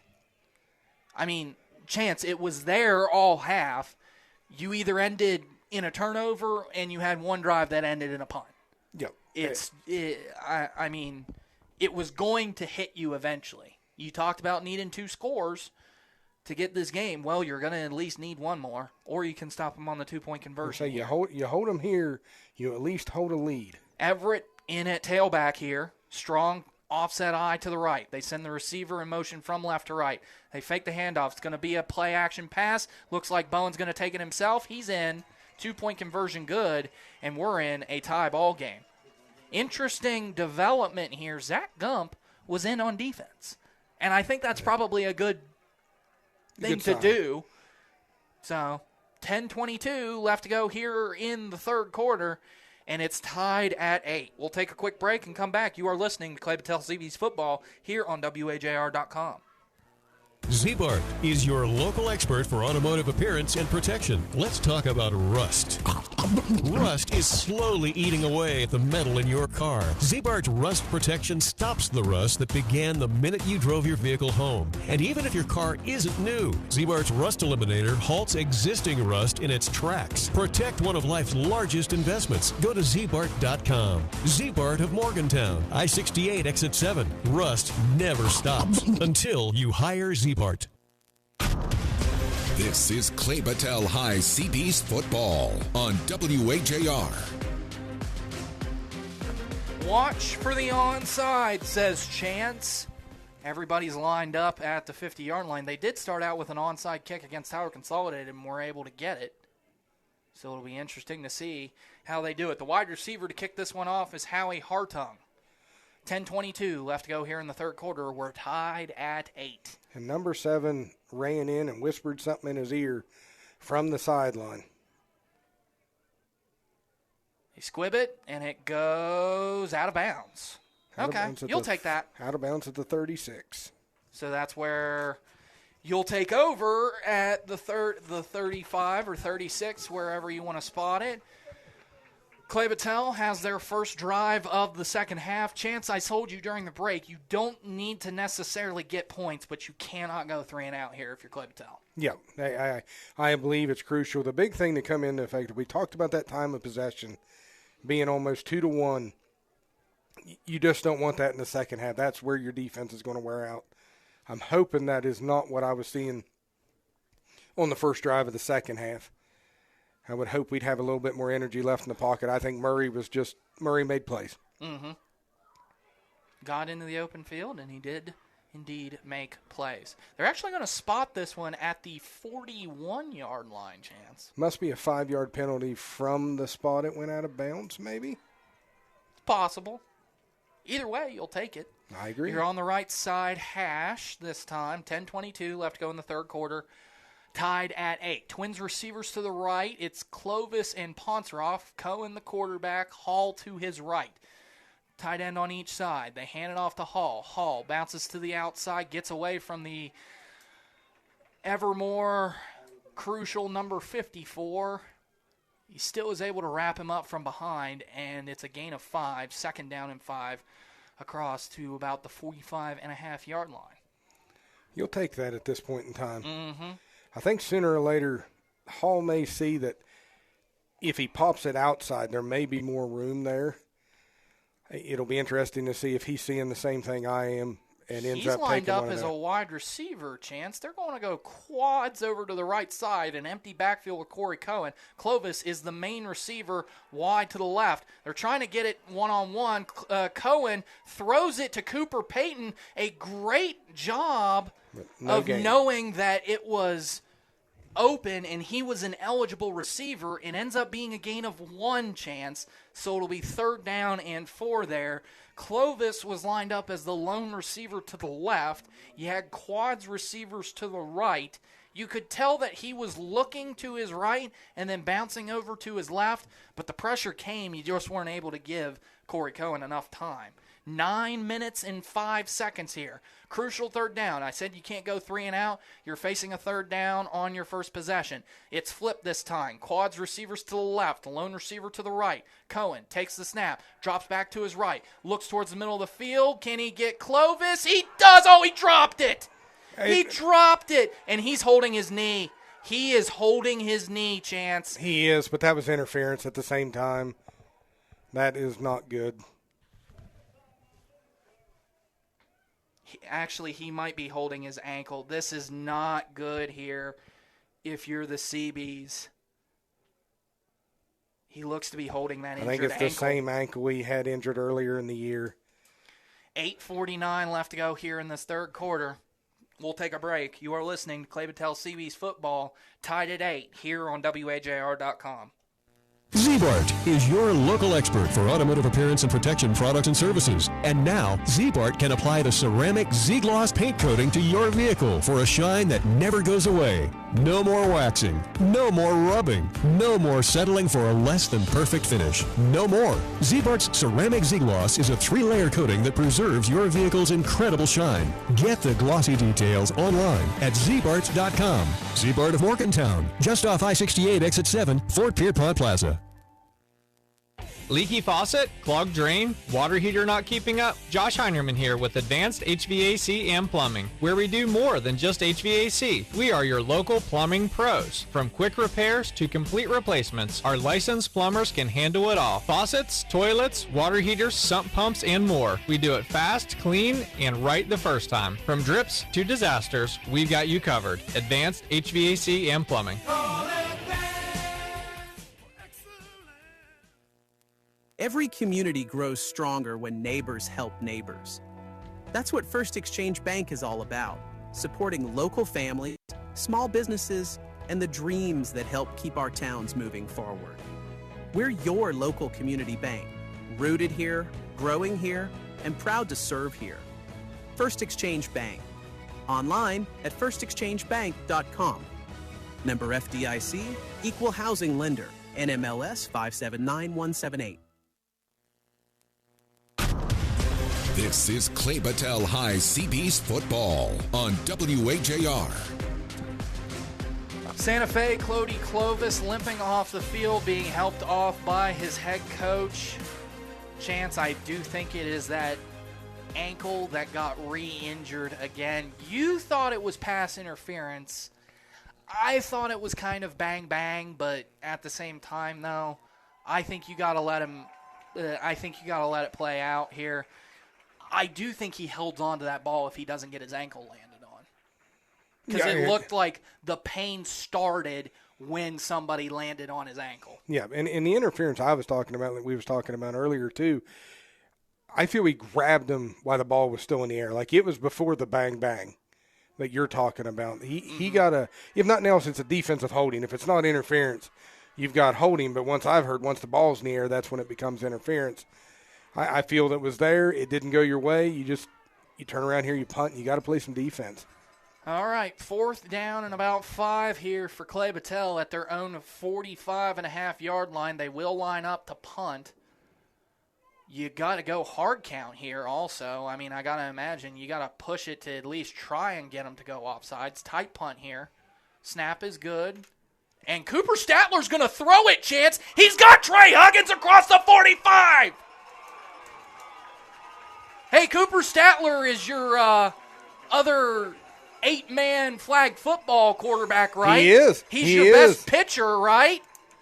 The big man, Cooper Statler, throws a perfect pass to the 100 quarterback, Trey Huggins, and it's a first down for the Seabees in opponent territory at the 42-yard line. Now you've got to inject some life. You got to hope that pushed some momentum here. Run the ball a bit. If you're Clay-Battelle, I understand Cody Clovis is out, but you still have Braden Ponceroff and Trey Huggins. They hand it off to Hall. Hall wrapped up by number 33, Jacob Everett. He goes nowhere. No gain on that play, and it'll be second down, actually a loss of 1, second down and 11. Chance, we talked about this a little bit. You said they don't have the athletes to match our athletes on the outside. We have not seen – well, we saw one screen pass at the end of the half, didn't we? Yep, and it was a bad pass, failed, kind of timing wasn't on or whatever. I'm surprised we haven't seen an end around the Ponceroff. It'll be interesting to see if maybe we get that here sometime soon. Twins receivers to the right, tight end on each side here. Looks like Snodgrass is the tailback. Cohen gets the snap, rolls to his right here with the Twins receivers. Backpedals, stops, sets his feet. Incomplete, short of the intended receiver, Braden Ponceroff, and it'll be third down and 11. Yeah, Corey's having to dance on them feet because you sit down there and you watch 54 go to work, and good luck to whoever's blocking him because he is an individual who is 100%. He can take over a game single-handedly on the defensive side, especially when you're playing single-A schools. Yep, 100% of the time. Like, he does not let up any play. Be third and 11 here, though. You know, you don't got to get it all because you're kind of in that position. If you pick half of it up, you can probably go for it because you'll be inside the 40. Yeah, you say? If it's fourth and less than 3 or less, I'd go for it, but outside of that. Receiver on each side, 2 tight ends to the right. Corey, 5-step drop, looking for a man over the middle. He's going to throw it into double coverage, try and get Trey Huggins. It's intercepted. Trey Huggins will wrap him down at the 14-yard line, and there it goes. There is Oak Glen had that read all the way, and Corey Cohen just didn't have the arm to get past the defense, or he, I guess, maybe waited a little bit too long to throw it. Yeah, I agree with that, and it laid up there and allowed them to get underneath of it, which is not something you want to happen. Although I will say at the same time, though, it works as an arm punt because they take over at their own 14-yard line, first down and 10 for Oak Glen. Tied at 8 here with 7:17 left to go in the third quarter. The wheels are starting to fall off a little bit as Logan Murray is still in at tailback. They hand the reverse off to the receiver, that's number 4, Cameron Cater. He gets a decent gain on the play. He gets across to the 18-yard line. It'll be a gain of 4. Tyler Sleeth is now in at DB for the injured Cody Clovis.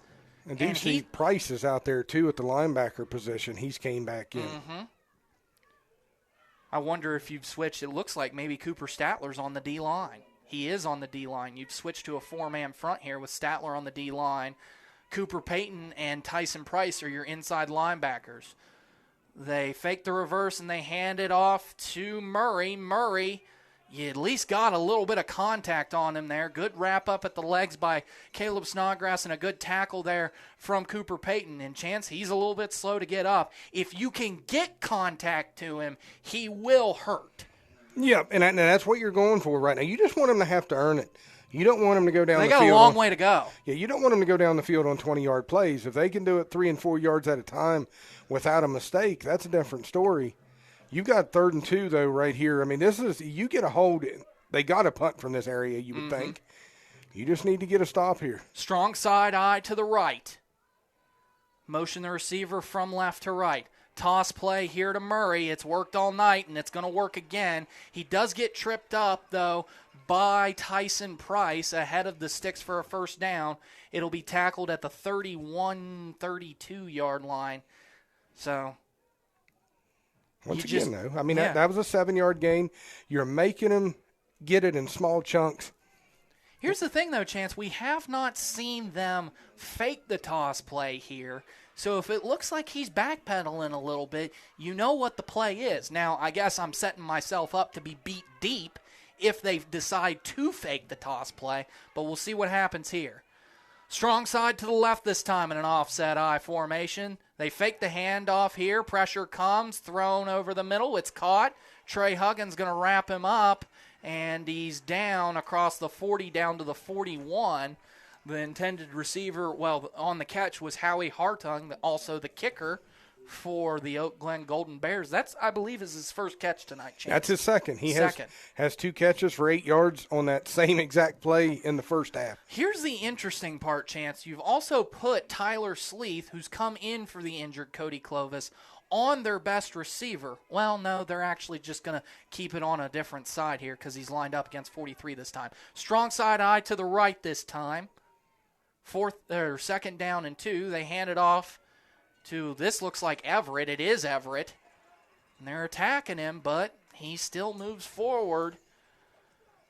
You're just kind of hoping at this point that they'll fumble you the ball and mess this one up. You're keeping them contained, but they're still churning yards down the field. They are, but if you're making them 3 and 5 yards at a play, you just hope your defense makes a play. And this defense has done it most of the year. Let's hope that they're able to find another way to get another turnover here. Nothing else, take it to the house. It's certainly been better with Cooper Statler on the defensive line here. Logan Murray in at tailback here. Offset eye to the right. Receiver on each side. They motion the receiver from left in tight. Fakes the handoff here. Looking for a guy in the flat. They keep him contained. Pressure coming. He's still spinning. Still looking.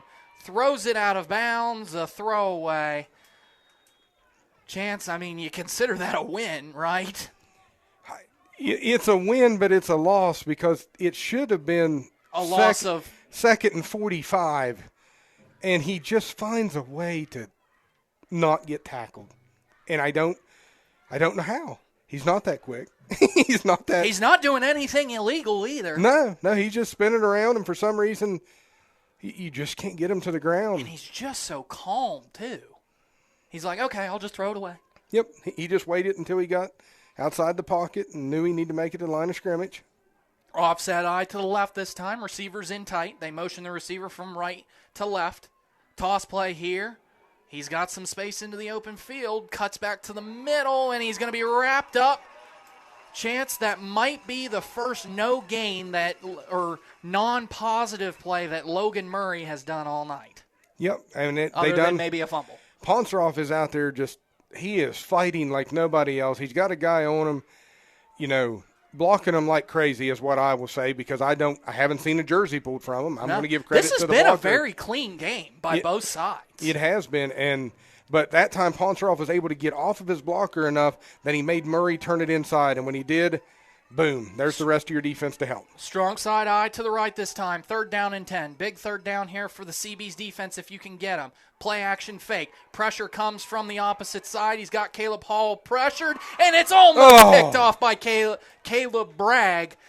If it weren't for a great defensive play here by the tight end Jackson Dearmere. And he just runs into him. That's all he does. Yeah, I don't know why the CBs are complaining there. He did exactly what he needed to do. He ran into him and forced the ball out of his hands. That's not targeting. It's not a penalty. He did a great job. He did exactly what it was supposed to do. Not a good throw there, though, by the quarterback, Maddox Bowen. No, I agree with that. You just got to get them in them pressure situations. Their pressure was coming from Caleb Hall on the backside, made him rush the throw a little bit. It should be mentioned here, the punter is Logan Murray. So when he went out injured, and it's going to be downed here. At the 1. Well, they're going to say that's the 1? Because he moved the ball forward. It should be the 2 or 3. They're going the 2. Okay. I also thought his foot was maybe in the end zone, but that's just me being a little bit biased here. All right, so you stopped them here. You stopped them. You got the stop that you needed. 2:53 left to go in the third quarter. You're still tied at 8, but you've got a long way to go. But all that can change because your 1 touchdown was on a big play. Yep, and that's just it. This time let's matriculate the ball down the field. Let's take it down small chunks at a time. Let's go get a score here. Take a lot of time off that clock. You go up on them and take a long drive from the 2-yard line, take a lot of time off that clock, it would be phenomenal. Looks like it's 1 wide receiver here. Cohen going to keep it himself. He's got some space to work with. He gets across the sticks, moving to the 25, and he's out of bounds at the 23. That was a great run there, probably the best run of the night, honestly, by this Clay-Battelle CB's offense. And you also saw Colt Sandy, the tight end, bouncing up and down.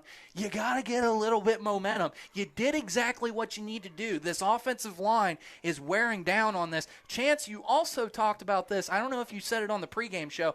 This team wears down if you can keep them in a game. You are, I would say, better conditioned than this team in the fourth quarter. They break the huddle here. They're trying to get in a pistol set. Caleb Snodgrass, the tailback. Cohen hands it off to Snodgrass, and look who's there. Number 54, Cameron Hebrock, smacks him and gets him for a loss on the play. You're behind the sticks now. That's as bad as, actually it's worse than a false start because it's 5 yards back and you lose the down. There is one guy that doesn't wear down. No. And it's 54, who is just constantly going. But it was the Tyler County game. Tyler beat him in the 4th. And in overtime. In an overtime, like they wore them down. Tyler, I believe, if I remember correctly, was down 2 touchdowns in the fourth quarter and was able to find a way to get a win. 1:40 left to go here in the third quarter. 2nd down and 14. A receiver tight to the right. Cohen going to roll out, keep it himself. He gets across the original sticks. He's breaking forward. He's very close to the first down. I think he's got the first. Our angle, and they are moving the chains here. First down for the CBs. Chance, you did say in the pregame show, you said if Corey can take care of the ball, no turnovers, more importantly, no fumbles, and be involved greatly in the run game, we will win this game. The teams they seem to have struggled with have had a mobile quarterback. It's like their defense is well coached, is what I'll say, to take care of the tailbacks. Almost like an extra blocker, though. But yes, they deal pretty hard with that extra blocker. All right, bunch formation, one wide receiver to the right.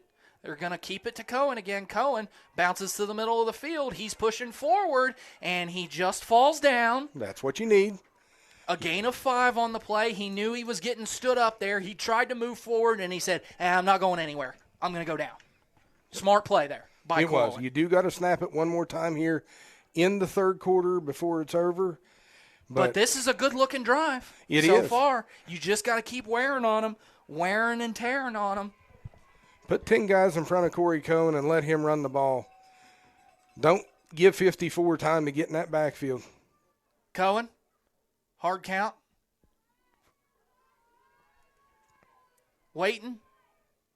10 seconds still on the play clock. It's the reverse play here to Cooper Payton. Payton moves forward very close to the first down. Or, sorry, that was actually Colt Sandy. And they're giving him the first down. Are they? They are. Well, he is marked at the first down marker. Yep, they point. They say first down. That will be the final play of this third quarter. We got a good one. Got a good one. This is good old-fashioned slobber knocker football, as Coach LePeau likes to say. Crowd needs to get into it. We're tied at 8 going into the fourth quarter. Don't go anywhere. You are listening to Clay-Battelle CB's football here on WAJR.com. Health works for you, for rehab and fitness too. Keeping high school athletes healthy is something that HealthWorks Rehab and Fitness takes great pride in. That's why our certified athletic trainers work with many area schools during practice and on the sidelines during tonight's game. Unfortunately, injuries do happen in sports, at work, and at home. At HealthWorks, our goal remains the same, to get you back in action. When you need physical therapy, you need HealthWorks. HealthWorks Rehab and Fitness, Morgantown, Westover, Cheat Lake, Blacksville, Smithfield, Waynesburg, Fairmont, and Buchanan. When your body hurts, go to HealthWorks. Our people make the difference in the way you feel each day. When your body hurts, go to HealthWorks. This is Clay-Battelle High CB's football on WAJR. The fourth quarter is where legends are made. 2 playoff teams from different classifications, and we're tied at 8. CBs, if you win and take care of business next week, you will host 2 playoff games. A loss tonight still puts you in the top 6, but only hosting 1 playoff game. Oak Glen trying to solidify their playoff hopes in AA, and now you have 1 quarter to decide it. Caleb Hall on a first down and 10 is the running back. 2 tight ends to the right. Cohen keeps it himself, moving forward, gets across the 50, and he keeps going down to the 46 in opponent territory, and it'll make it for a CB's first down. Clock will roll here with 11:53 left to go in this ball game. Chance, you are doing exactly what you want to this team. You are wearing them down in every aspect of this game, and these guys play both sides of the ball. You got that stop that you wanted defensively. If you push them into the end zone here and get a stop, and some encouraging signs here, Chance. Cody Clovis is running on the still sideline. pretty much running on the sideline. Same formation here, same play. Cohen gets forward and falls forward. You still got a gain of about 2 yards there. It'll be second down and about 8. I'm going to give him 3 on it. Okay. Yeah, it's actually at the 41-yard line. The line to gain is the 34, so it will be second down and 7. But you let him key on it, and maybe you pull that little reverse to Colt Sandy, or you find somebody else to run it to the opposite side. How about this toughness, though, by Cody Clovis? If he could come back into this game after what you saw. Trey Huggins is the lone receiver to the right. Ponceroff is the tight end to the left. Cohen runs to his right, cuts back to the middle of the field. He's got a first down. They're trying to strip the ball away from him. He said, "No thanks, Golden Bears. I've given all the turnovers I needed to last week." 10-yard run. Rumbling, stumbling, bubbling, smash mouth football here with 10:30 left to go in this game. You're tied at 8, but the CBs are driving. First down and 10 here on the right hash at the 31-yard line. These CBs are really showing their conditioning. They're battle-tested. They've played a hard schedule. And you are just 31 yards away from flipping this game on its head. Tight end to the right is Ponceroff. Ponceroff is the tight end to the left. 2 tight ends to the right. Cohen rolls back, crosses field. He's got some space, but gets wrapped up by the jersey. He still goes down at the 24, and it'll be a gain of about 6 yards here. Chance, I can call games like this. That's 9. That Ethan. is, that's 8. 8. Going 8? Second okay. down and 2. I'll switch it up to the 8. Chance, I can call games in this voice all night. I know I sound like an epic narrator, but let me tell you, this has been an epic drive of epic proportions. Yeah, you just keep matriculating the ball down the field. As Hank Stram of the old 1967 Kansas City Chiefs used to say, is just keep matriculating the ball down the field, boys. 9:20 left to go in this game. Snodgrass, the running back to the right. Ponceroff, the tight end to the left. 2 tight ends to the right. Cohen waits, holds, cuts back to the middle of the field, and he's still in the red zone, and it'll be a Clay-Battelle CB first down. Chance, you like to watch the offensive line as much as anybody. I saw the offensive line on that one. They're pushing their defenders about 4 to 5 yards down the field. They are. I mean, Oak Glen, that time, actually, a couple yards down the field, got it stalled up. But the whole backside was open for Corey. He just turned it back. The outside linebacker got him, but getting that push, by the time the outside linebacker got him, he was 4 or 5 yards down the field. And you'll take that on every play. Same formation here. 2 tight ends to the right, 1 to the left. Offset, unbalanced formation. Cohen drops back to pass. He's looking towards Huggins in the end zone. He's got it for a touchdown! CBs take the lead with 8:31 left to go in the game. It's 14-8. And Trey Huggins is the one who tiptoes his way into the end zone with the ball in his lap. All 3 timeouts by both teams still left, but you're in the driver's seat now with a chance to take the lead here, Chance. Huge 14 2-point conversion. It is a huge 2-point conversion here. Corey's been doing pretty good on that one play, just to say. I don't know if maybe we go back to the well one more time here. Maybe. Maybe not. Corey takes the snap, pushes forward, and he gets into the end zone. 2-point conversion, good, and it's 16-8 with 8:31 left to go in the ball game. Catch your breath and don't go anywhere. We'll be back in 30 seconds. You are listening to Clay-Battelle CB's football here on WAJR.com.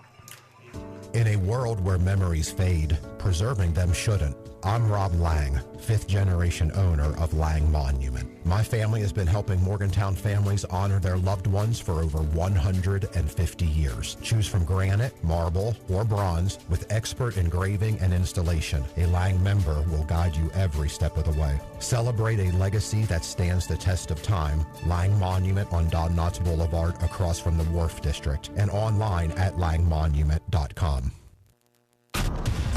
This is Clay-Battelle High CB's football on WAJR. If you're just joining us, you haven't missed much, but the CBs are impending their will on this Oak Glen Golden Bears squad. Cody Clovis is back into the game on this kickoff, and Trey Huggins with the go-ahead touchdown. Corey Cohen's drive that really pushed it to the limit on that 2-point conversion good. With 8:31 left, the CBs lead 16-8. Kickoff is away. They get it, and they're going to be stopped. No Ponceroff return. and Clovis on the play.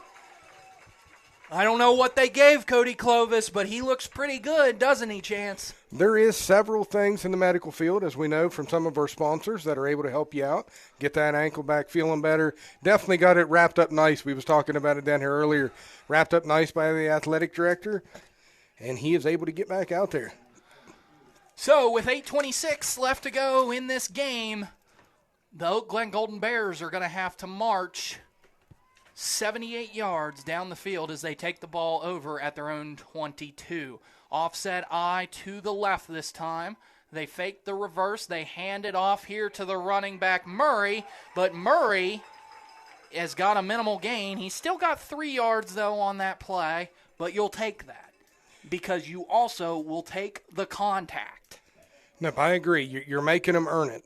Cooper Statler is down, folks, but they're just stretching out his leg here. It doesn't look to be too serious. It looks like a cramp. It is shocking, as cold as it is tonight. Yeah. To see a cramp out there, but he's playing both ways. Here's the thing. He's playing both ways, and Chance, I don't know about you, but when I'm in a 3-point stance, my hamstring is moving a lot more, pushing my leg off the ball than it is in a 2-point stance with my hands on my knees watching the ball at the middle linebacker position. I get it. You need Cooper Statler out there on the field. He'll have to take a break and come out for at least one snap. It still looks to be a cramp here. Tyson Price has been all over the place, helping injured players on special teams. I think maybe this is you bring old Big Gump in there to just plug the hole. To plug the hole right now. Let Cooper get this cramp worked out. I can tell you this. Take your time, boy. It's 8:14 here to go in the fourth quarter. Take your time so that you can come back out here as soon as one play's done and get back in there. All right, we'll take a break while they attend to him. You are listening to Clay-Battelle CB's Football here on WAJR.com. Health works for you, for rehab and fitness too. Keeping high school athletes healthy is something that HealthWorks Rehab and Fitness takes great pride in. That's why our certified athletic trainers work with many area schools during practice and on the sidelines during tonight's game. Unfortunately, injuries do happen in sports, at work, and at home. At HealthWorks, our goal remains the same, to get you back in action. When you need physical therapy, you need HealthWorks. HealthWorks Rehab and Fitness, Morgantown, Westover, Cheat Lake, Blacksville, Smithfield, Waynesburg, Fairmont, and Buchanan. When your body hurts, go to HealthWorks. Our people make the difference in the way you feel each day. When your body hurts, go to HealthWorks. This is Clay-Battelle High CB's Football on WAJR.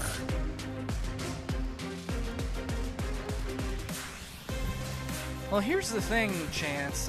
This injury may not be as good as we thought, because if it's still a cramp, that is a really bad cramp. But Cooper Statler is still being tended to in the middle of the field here by trainer Kim Cohen. Looks like Coach Huffman is also out there looking after him. Here he comes. He's trying to sit up. He's trying to sit up. I mean, Chance, this is your captain. This is your leader. He knows. He knows how big it is. He doesn't want to come out. He knows he's gotta. But at the same time, though, Chance, you hope it's a cramp, but at the same time, I guess, big uglies, they cramp just as well as the rest of them, but at the same time, if they cramp, maybe it's a little bit bigger. It is. It's a bigger, uglier cramp is what happens. Yeah, that's exactly right. Here he goes. He's getting a little trot. He's trying to get it worked out. Yeah. And every time he goes to do it, it tightens up again. Ponceroff gave him a little bit of a talking to. He said, you know what, Coop? You get stretched out. We got this for you. All right, 8:14 left to go. I'm sure the Oak Glen Golden Bears will try and take advantage of Cooper Statler being out while they can. They hand it off here to Murray. Murray bounces to the outside, stiff arms a couple of defenders, and he's tackled by Caleb Bragg. It will be a first down here, But that could have been a heck of a lot worse, though, Chance. I agree. I mean, they stretched him out when he broke Huggins' tackle. I thought we were in trouble. But 8 yards by Murray on that. That brings him now up to 159 yards rushing. The defensive line for the Seabees consists of Mercer, Huggy Bear, Sandy, Wilson. Offset eye to the right. The outside linebacker also is Ponceroff. They hand it off to Murray. Murray's got a gaping hole in the middle of the field, and he gets across to the 50, and he's down. Another moving of the chains here. You got to work out that cramp. You just know that Cooper Statler is an integral part of your CBs on both sides here, because if he can't come out on the offense, what's your strong side? I believe you got to get Gump in there. I honestly do. I think we need to plug that middle up. Make them have to run to the side. No, they can't get it up the middle. Offset eye to the right. It looks like it is Everett into the game here. They motion a receiver from right to left. They fake the reverse. Hand it off to Everett. Everett's got a gaping hole wrapped up by Tyson Price. He will get there short of the sticks. It'll be second down and 2 here. The line to gain is the 40 of Clay-Battelle. They got to the 42. And he is pounding his chest, Cooper Statler. He knows at how crucial he needs to get back into this game. Everett's still the tailback here. Offset eye to the right. They hand it off to Everett. Everett's still got a gaping hole there. That's got to be a hold. There's the flag. Saw that. Finally got one on. I think that was a different blocker on Ponceroff. That was 51 here. That was, I don't have a 51. Weird. I think it was a 53. 53. Okay, that was Robbie Woolley. Yeah. It was holding. But Chance, I don't think they've held all night by all means. I think they've gotten a clean push. No, he was just a different player. Like I said, the receivers have done a phenomenal job on Ponceroff. He's been able to fight through it, but Ponceroff trying to fight there, not giving up, allowed the ref to see the jersey pull, which allowed the flag to get thrown there, bringing up a 2nd and 10. Cooper Statler is on his own, stretching his leg now. 2nd down and 10 here for Oak Glen. They hand it off to Murray, and Murray gets across the sticks down to the 35, tackled by Caleb Snodgrass. Will move the chains with 6:31 left to go in this game. This may come down, Ethan, to who can score in the red zone? To a 2-point conversion. It might. It may come down to that, or you're going to go to overtime. Timeout called here by the defensive staff of Clay-Battelle, and you know what? No, we have a... Oh, we do. We have an injured player. We have an injured player. That may save us the timeout. And who is that is the question, because it looks like an offensive lineman now that I see kind of how he's built. We'll take it with him. Clay-Battelle leads by a score of 16-8 with 6:29 left to go here in this game, but the Oak Glen Golden Bears are driving. They're at the opponent 36. We'll take a break. You are listening to Clay-Battelle CB's football here on WAJR.com. Z-Bart is your local expert for automotive appearance and protection. Let's talk about rust. Rust is slowly eating away at the metal in your car. Z-Bart's rust protection stops the rust that began the minute you drove your vehicle home. And even if your car isn't new, Z-Bart's Rust Eliminator halts existing rust in its tracks. Protect one of life's largest investments. Go to zbart.com. Z-Bart of Morgantown, I-68 exit 7. Rust never stops until you hire Z-Bart. College isn't for everyone, and that's okay. There's another way to build a life right here. The energy industry offers real pay, $25 an hour to start.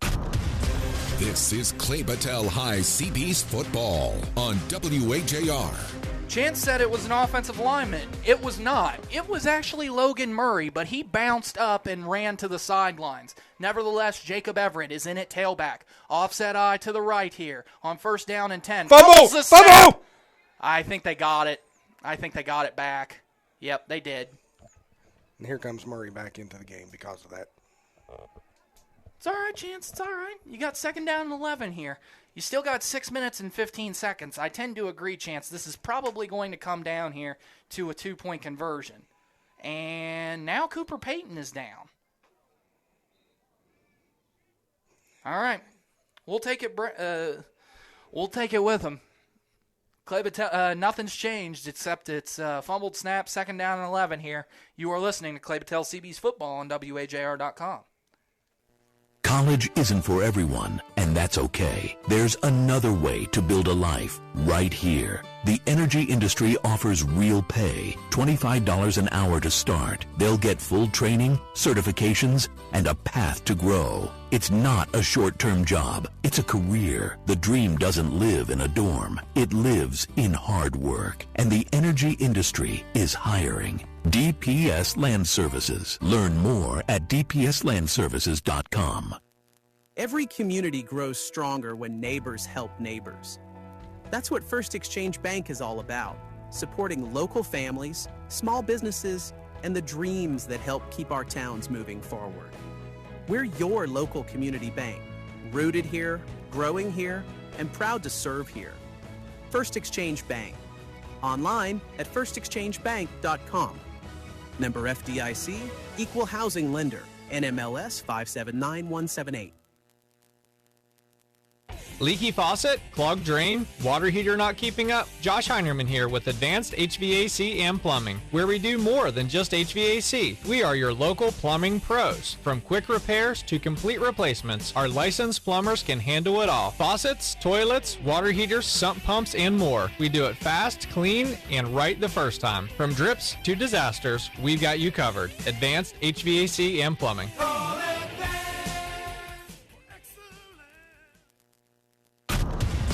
This is Clay-Battelle High CB's football on WAJR. Cooper Statler back into the game here on the defensive line. Zach Gump in there. Cooper Payton comes out. Need a big play here from your defense. 2nd down and 11. Offset eye to the left. They hand it off here to Murray. Murray does get a decent gain. However, he's tackled.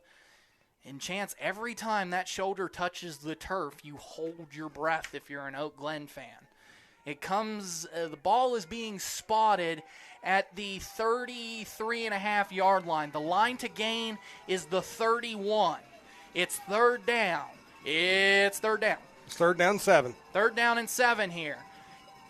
Looks like Murray is still the tailback. They hand it off to him. He's being, one of the Clay-Battelle lineman or defensive lineman was held.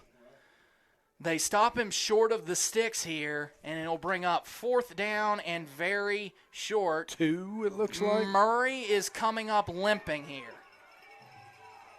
This could be your game, folks. This is prime Everett territory.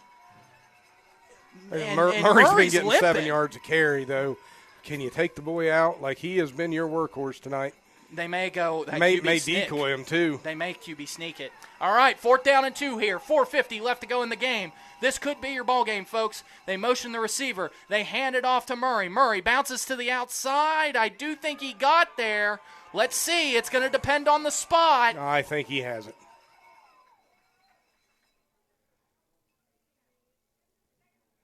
Probably going to get a measurement, I do. Yeah, it does look like we're going to get a measurement. From our angle, it looks like a 1st down. It does. That doesn't necessarily mean that is what it is, though. We are getting a measurement here, folks. The players are saying, ooh, Ethan, I don't know. I think it's closer to the 22 than to the 21. That's 26. This is going to be the nose of the ball. If you're listening, this will be the nose of the ball if it is a 1st down. You want to talk about game of inches here, folks.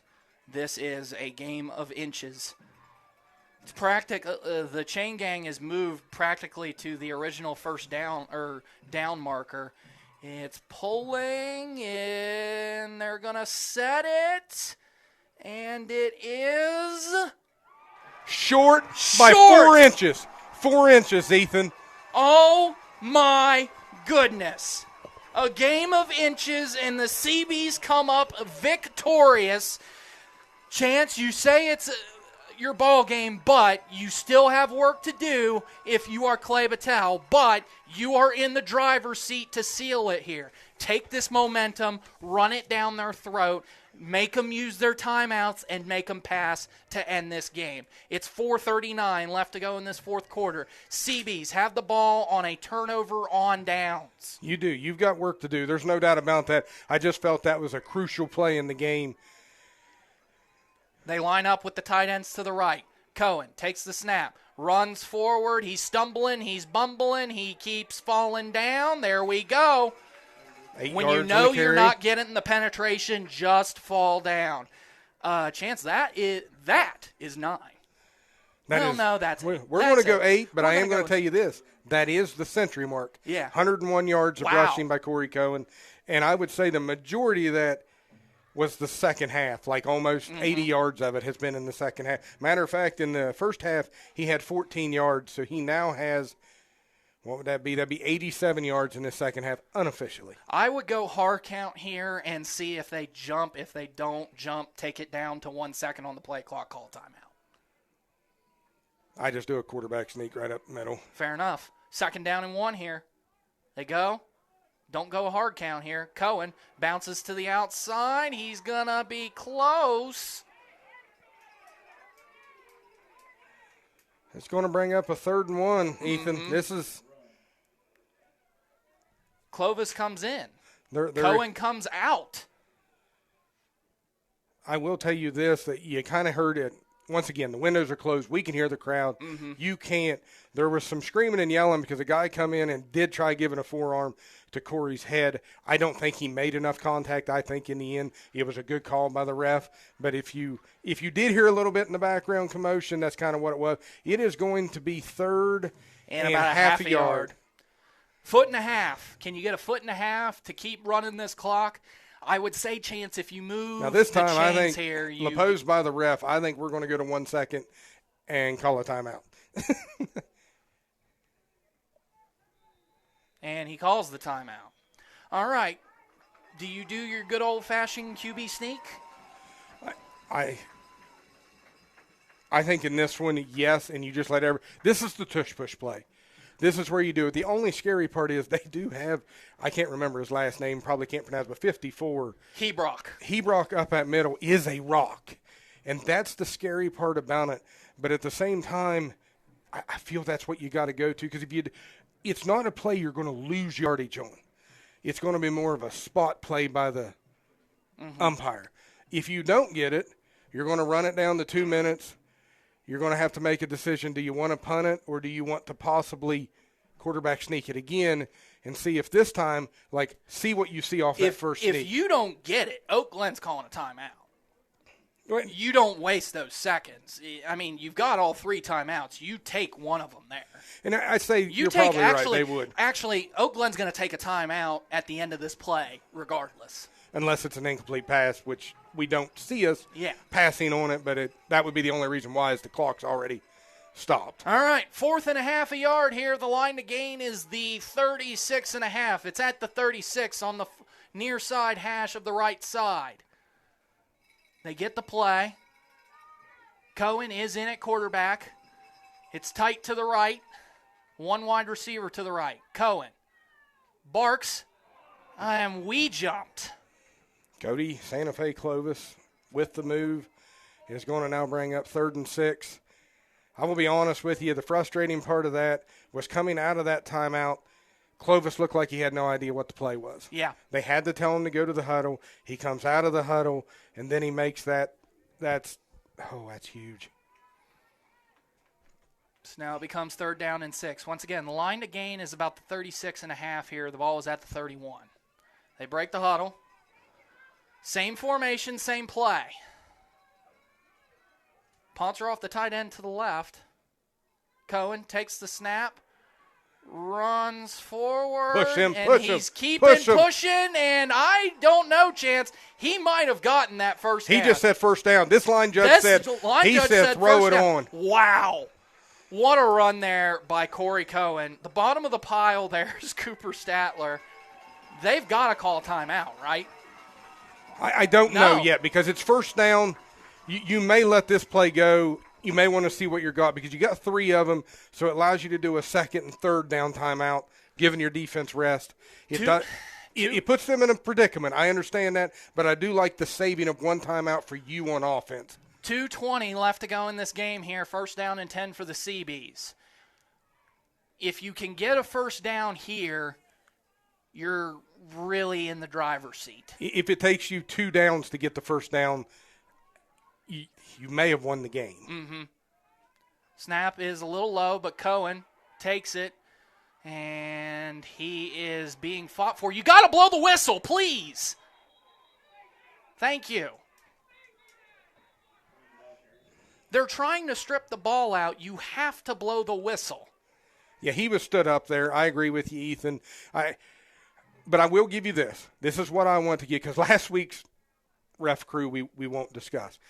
These refs have allowed them to play. Yes. Even the one that I feel was an interference on Clovis that he got hurt on, they were letting them play. Like it wasn't, what did it say, like horrible? Like it wasn't like an obvious play. They've let them play. They're trying to let them. And I'll tell you what, they've seen Cohen get pushed for 6 to 7 yards, and they've let it happen. That's fair. Yeah. Sorry. My bias is coming in. I'm defense of you. I was seeing them strip too. I was waiting for the whistle, but I will at least say this for the Zebras. They have been pretty consistent tonight with that call. Letting boys play. And to tell you the truth, I would rather let them play than... Yeah, let the boys decide the game. I agree. Second down and 10 here, 1:55 left to go here in this game. 2 timeouts on each side here. Second down and 10. Ball is at the 37. You need to get to the 47. And if you're starting to get in territory to where if you get a first down here, that could very well seal it. Agreed. All right. Do you want to host 2? Do you want to be great? Or are you okay with just being good? You find out on this drive. Second down and 10 here. They get the play in the huddle. 35 seconds on the play clock. They're going to bring it back in. Hang on, folks. Offset with, to the right of the center, it's Statler, Gump, and Mercer. Cohen takes the snap. It's good this time. He bounces to the middle of the field. He's across the 40. He keeps churning yards. He's down to about the 44. And it will bring up third down and very manageable here. Timeout by Oak Glen there. Oak Glen calls a timeout to stop the clock. I'm going to be honest with you here, Ethan. I'm going on it 2 downs here. Because I know if I get the first, if I don't lose yardage here, I'm going for it on 4th down. And the reason I say that is you control your own destiny. You don't put anything back into their hands. I don't know, Chance. Maybe if you get it beyond the 45, I can understand it, but I really believe you control your own destiny. You've been driving really, really good. I think this is your end around the punter off. Yeah. I think this is where you fool them. They think it's going to be Corey. You bring Ponzer off in motion, and you let him take it. Let your senior decide the game. And tell him if it's not there, we don't need 45 yards. We need 4. Get to the end, go forward. But then again, you've got Corey who has 100 and some yards. Chance, I want to make note. Clovis just slapped Ponzer off on the back as they broke that coming out of the timeout. I did not see that. I'm happy to. Good information there. Ponceroff lines up as the tight end to the left here. Same formation, tight to the right, and an on-balance line. Cohen takes the snap. They hand it off to Snodgrass. Snodgrass, he's got open space. He's across the 50, and he's down, and it is going to be moving the chains for a CB's first down with 1:39 left to go in this game. Chance, with only 1 timeout left, I think you can kneel it out. I agree with you on that, Ethan. We should just be able to line up here. The clock's going to start to roll. It is. They've only got 1 timeout left. It'll put you under a minute. That's fine. No, I mean, it'll get under a minute. Yeah. I'm sitting here. Another one will get you to 20 seconds. You could only call 1 timeout. All right. Is this one of those you take the snap, but you don't take a knee until somebody gets to you? You know what I mean? You're trying to kill a couple seconds. I don't know if you necessarily – we're going victory formation. We're just going to take the knee, which is probably the safe play. 5 seconds. Take the penalty. Yeah. Well, we're going to call timeout. We're going to save the 5 yards. You know what? That's a smart play. That was a really smart play at that time. You got all 40 yards and not the snap. So now when Oak Glen calls a timeout even on this one, you got 2 more plays at 40 seconds apiece. This is game. As long as you don't fumble the snap. This is ball game. The Clay-Battelle Seabees are going to, as long as they win in the first round, will host a second-round playoff game before they have to go on the road. You got to win next week, Chance. You got to win next week. I agree with that. You've got to win next week, but you are now in the driver's seat to host not 1, but 2 playoff games here in Blacksville. You want to play it on Saturday afternoon? That's fine. We've played one before. We'll do it again. This has been a slobber knocker of the game. We have seen cramps here in the fourth quarter. I can tell you this, Oak Glen has given everything they've had tonight. The CBs have given everything they've given. I think this is a AA playoff team, Chance. I do when believe everybody's they should healthy, this is 100% a AA playoff team. First down and 10 here. 1 minute left to go on the clock. They snap it, knee it. Oak Glen is actually being respectful. They're not trying to jump in there and get the snap like you see some teams do. They're standing up and so that's going to take 40 seconds off the play clock here. You only need to snap it 1 more time, 2 more times if they decide to take a timeout. Chance, we ought to give a little bit of a credit here to T.J. Miller in the Oak Glen head coach. He was extremely respectful. He gave us a lineup sheet of the depth chart before this game was even over. And we take a knee, and that is going to be it. Chance, take care of business next week, and you are a top 4 single-A playoff team. How does that sound? Sounds phenomenal. You have a chance to get to 3. It takes something going in your way from one of them top teams. But at the same time, you've given yourself at a minimum a chance to only have to go on the road the game before Charleston. One time. You got to play in somebody else's house one time. We'll take a 30-second break and then wrap things up when we come back. You are listening to Clay-Battelle CB's football on WAJR.com. While others search far and wide for solutions, you know where to turn. Patton Building Services. Since 1981, we've been more than a service provider. We're a legacy. From janitorial to general building maintenance, we believe clean environments build better business. We don't just maintain buildings, we maintain communities. Patton Building Services. Beyond cleaning. Total building care. Find us online at pattonbuildingservices.com. This is the WAJR post-game show, presented by the Insurance Centers, where serving you is our best policy. Welcome back to Blacksville, and the Seabees are victorious over the Oak Glen Golden Bears. Chance, if I were to tell you we scored 16 points in this game, would you think we would have won? If you told me we had 0 turnovers, I would say there was the possibility. But even hearing 1, which happened, I'd have a hard time believing it. But if I were to tell you we only gave up 8 points to this offense based off how this game went offensively for the Oak Glen Golden Bears, how are you feeling about that? Because, Chance, I'm going to be honest with you here. If you don't watch the games, you sit there and you go, oh, my gosh. Clay-Battelle held this Oak Glen offense to 8 points? How about this? I'm going to do it. 8 points. You gave up 201 yards to Murray. You gave up 72 to Everett, 19 to Bowen, 38 to Carter.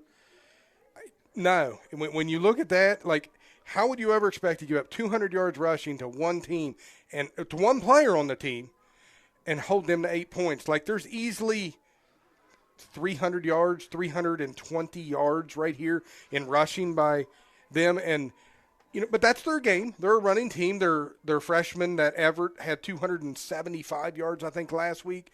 No, you wouldn't expect give up 8 points, give up them stats, but you made the plays when you had to. 3 turnovers. You had 2 interceptions, I think, by the end of the game. You had 2 fumbles. Crucial early on. I don't know what Murray changed in the second half. He was able to hold on to the ball. I think they may have taken some wrapping off that shoulder as the game went along, because we brought up the point it looked much more wrapped up than it was last week on film. Unbelievable. I mean, you're getting ready now, 2 home games in the playoffs. As long as you win next week and win the following week, you're going to stay here in Blacksville. Good news is we get to keep having hot dogs and pepperoni rolls on the way. That's a good sign for me. A fat boy always likes some good food on the way. Oh, you get to talk food and football late into November, hopefully. So, one word can be summed up to summarize next week, and that word is avenge. Remember how you felt last year. I get it. They're not the same team they were last year. But remember how you felt coming into last year with the playoffs on the line, a crucial road game, calling 4 timeouts, your quarterback was injured, and you were 1 play away from sneaking into the playoffs last year with an injured quarterback. Now, can you go out and can you say, I'm tired of all this. This is I'm angry about what happened last year. Play angry. I'm going to bring up a moment that I heard from the parents last year, from a senior parent that spoke to me individually after the game. Our seniors were coming out of the locker room. Our fans were cheering for them as they come out. It was their last game in uniform. And somebody from the Magnolia fan base had the nerve to say out loud, like for everybody to hear, don't know why you're cheering for them, they lost. That was a senior night for them boys. That was the last night they walked off that ball field. If you don't want to avenge that, what would you want to avenge? Deserve to win. What would you want to avenge? You know what I mean? Like, we don't deserve to host 2 playoff games. It's pure and simple. I want to see this team come out next week. You got to remember, Corey got hurt late, had an opportunity to go in. LePeau took the opportunity to save his quarterback. It cost him a playoff spot in the end because Poncharoff wasn't able to get the score. We let us score late. It was a really, really rough game. But Corey wants that vengeance because he got pulled out. He knows that he feels like, hey, if I could have got back in there, we'd won that game. This was Corey's game. Yes. This was Corey's. I mentioned it in the pregame show. I had talked all week long. I called him out on the pregame show, and I said, this is Corey's game to go out and win. And by golly, in this second half, when we couldn't run the ball. We couldn't run it at all with our tailbacks. That's what is kind of ironic about Snodgrass getting that last run to get there, because our tailbacks hadn't done anything all night long. We're seeing some of the Oak Glen players walk off 54 here. And number 2. It's 54 Cameron Hebrock and number 2 Logan Morey. Those 2 guys gave everything they absolutely had in this game. And to tell you the truth, I genuinely hope that they can curb stomp whoever they play next week, and I hope they sneak into the playoffs, because those guys out there deserve to play playoff football. And if anybody deserves to play football at the next level, those 2 guys, especially 54. He's unbelievable. Number 2, there's no doubt in my mind he's kicking himself in his head because he had them 2 crucial fumbles. But I'll tell you what, boy, this team wouldn't be where it's at if it wasn't for the film I've seen, because I watched the film of you all season long. They wouldn't be where they're at without you. You can't put that on your shoulders. It was a valiant effort by Oak Glen tonight. All the respect in the world. Professional across the board. Like you said, their coaching staff was polite at the beginning. I'll even give our coaching staff some credit. Their head coach stepped over and said, hey, on the bus ride here, some of our uniforms got soaking wet in the cooler. Do you mind throwing them in the dryer for a second? And I looked at Ethan and said, if it's number 2 and 54, no. And the funny part was one of them was number 2. But we actually dried their uniforms for it, and that just goes to show the sign of respect between coaches that normally happens. Great job by them. Great job by our team. I think real quick, easy player of the game is Corey Cohen. A close second is his mother, because to be able to get to be able to get Cody Clovis back into that game, to get Cooper Statler back in that game, unbelievable. Like, she done a phenomenal job. We take athletic trainers for credit. Yeah. We don't understand. I watch her every Friday night down here for an hour before the game, wrap up these kids, but good job by her too. All right, folks. The name of the game is Avenge. Next Friday night, Magnolia versus the Seabees. Your final score tonight, Clay-Battelle 16, Oak Glen 8. For Ethan Collins, for Chance Collins, I'm Chance. For Chance Collins, I'm Ethan Collins saying good night. Advanced HVAC and Plumbing, keeping your home cozy year. Yeah, I messed that one up. All right. I'm sorry. For Ethan Collins, for Chance Collins, I'm Ethan Collins saying good night from Blacksville. High school football on WHAR has been brought to you in part by